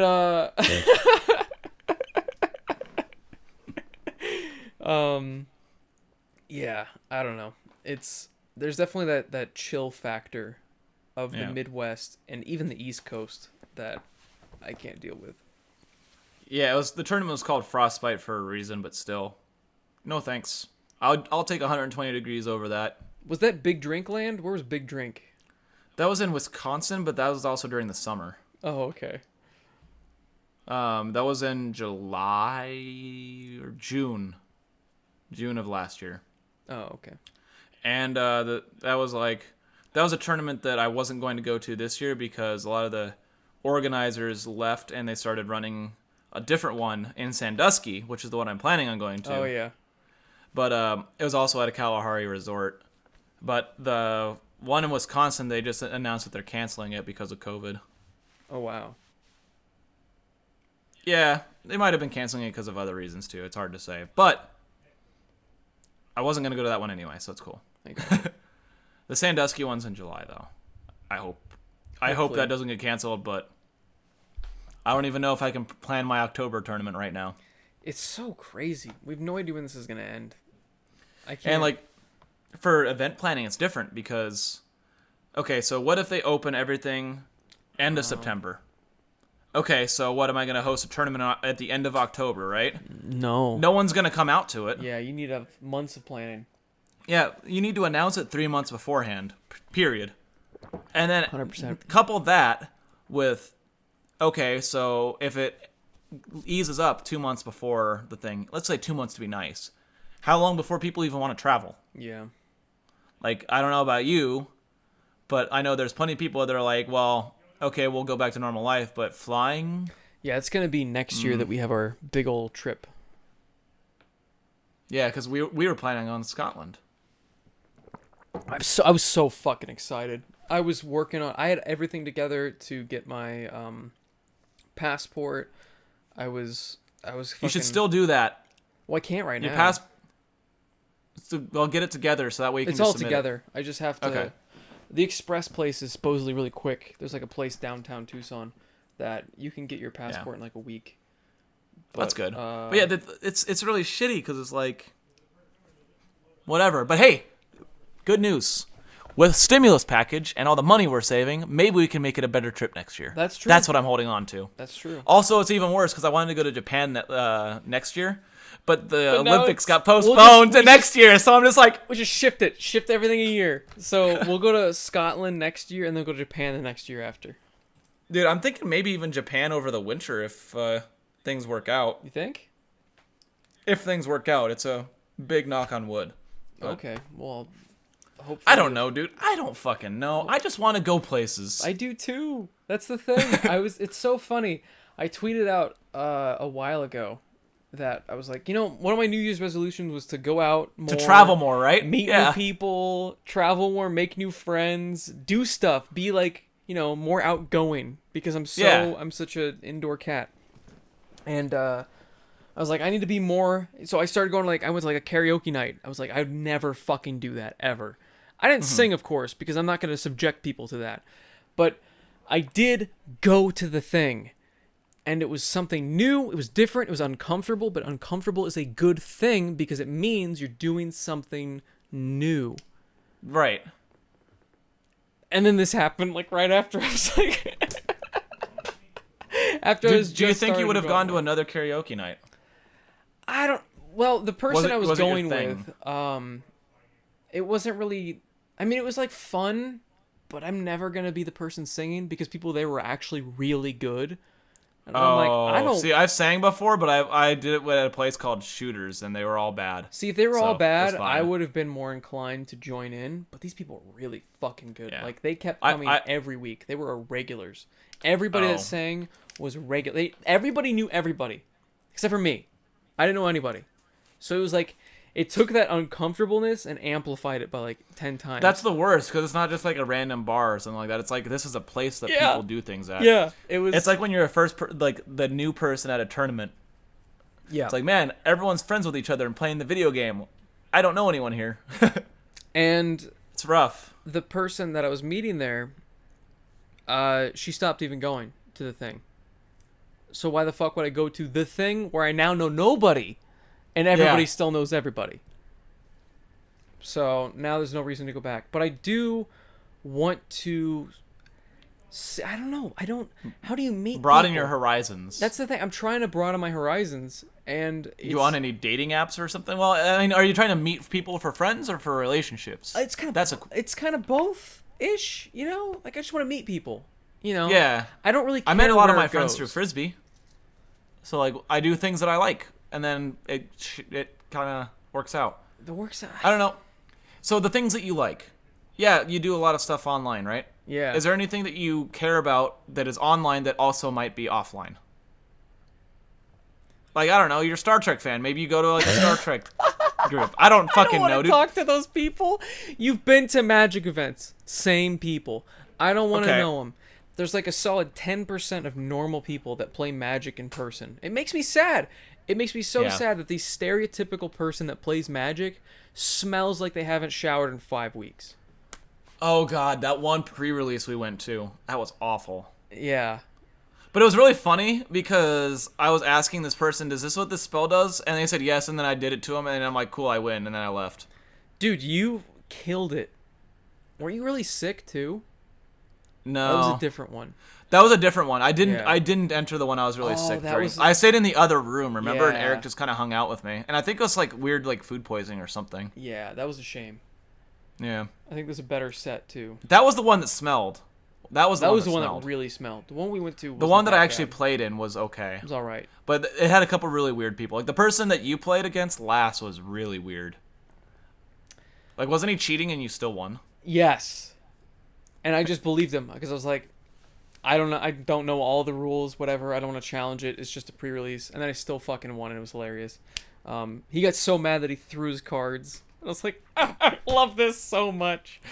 But that's the best feeling if you can make someone mad that you don't know.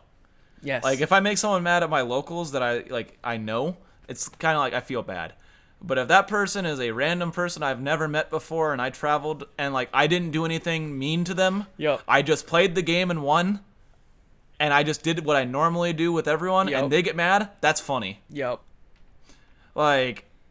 okay, if I BM'd him or whatever, that's not funny. Like if I taunted or something, Yeah. nah. But dude, you play the game normal and they get pissed, that shit's funny. Yeah, that's the that thing. shit's really funny. It's so funny because like I'm like super nice. I always shake people's hands. I say good game. I ask people questions. If I didn't push the rule that I thought was wrong, but I was like, whatever. I guess I'll believe you. Still won. This guy raged. Makes it even. Dude, better. there's a Twitter account that I like called Scrub Quotes. Scrub. It's really good. Is it like the show Scrubs or like people that are Scrubs? They're scrubby. Ah, okay. So like they take screenshots of people like raging online, basically. That's great. Yeah. It's really good. Here, hold on. This is one that you should follow if you want to get a kick out of people getting angry. It's called @ScrubQuotesX, like the letter X afterwards. All right, I'm gonna follow that. And it's their name right now is Dr. Scrub Quotes is making house calls. It's really good. Like you just scroll down and they're all just screenshots of people just getting angry at a video game. A lot of them are fighting game ones too. So like if you don't know the references, you'll learn them eventually. I picked the wrong colors so I couldn't concentrate. What? Yeah, great stuff. Oh my god, I need to look through that. I'll look through that after the podcast. That's fucking hilarious. Some of these are just gold. Fuck. I think trolling people on Twitter is just fun to me. I don't like talking trash. I don't swear at people. I just respond in GIFs. Makes me so I don't really happy. troll on Twitter. I do a little bit. I just shit post. I shit post, and then if somebody's a dick to me, then sometimes I'll respond in GIFs. And it's a good time. Yeah. It is. It's a good time. I like Twitter of all the different places. I think it's like the only social media I actually use. Yeah, that and Discord is all I use now. Is Discord social media though? You can call it that. I guess. Yeah. If you want to classify it that way. Yeah. I don't know. Anyway, we've been going for like 3.5 hours. Yeah, I mean, what you want to call it at some point? I really need to pee. Yeah, I do too. I guess we'll call it. That's fine. We'll talk about after this what you want to do for your stream and whatnot. Yeah. And so thanks for watching, everyone. Hope you guys enjoyed this. This is a much longer podcast than I've done in a long time.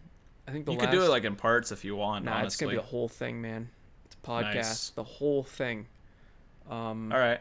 So I hope you guys enjoyed this 3.5 hour podcast. Yeah, it was fun. Thanks for having me. Yeah, it was a lot of fun. I miss doing these in person. Me too, and we definitely We never need to did do them more. enough as it was, No, we so didn't. it's unfortunate. I agree. We need to do more of these online and off. And have any closing thoughts? Diamond rings are garbage. Diamond rings are garbage. I'll second that. So everyone, of course, have a fantastic day. See you guys.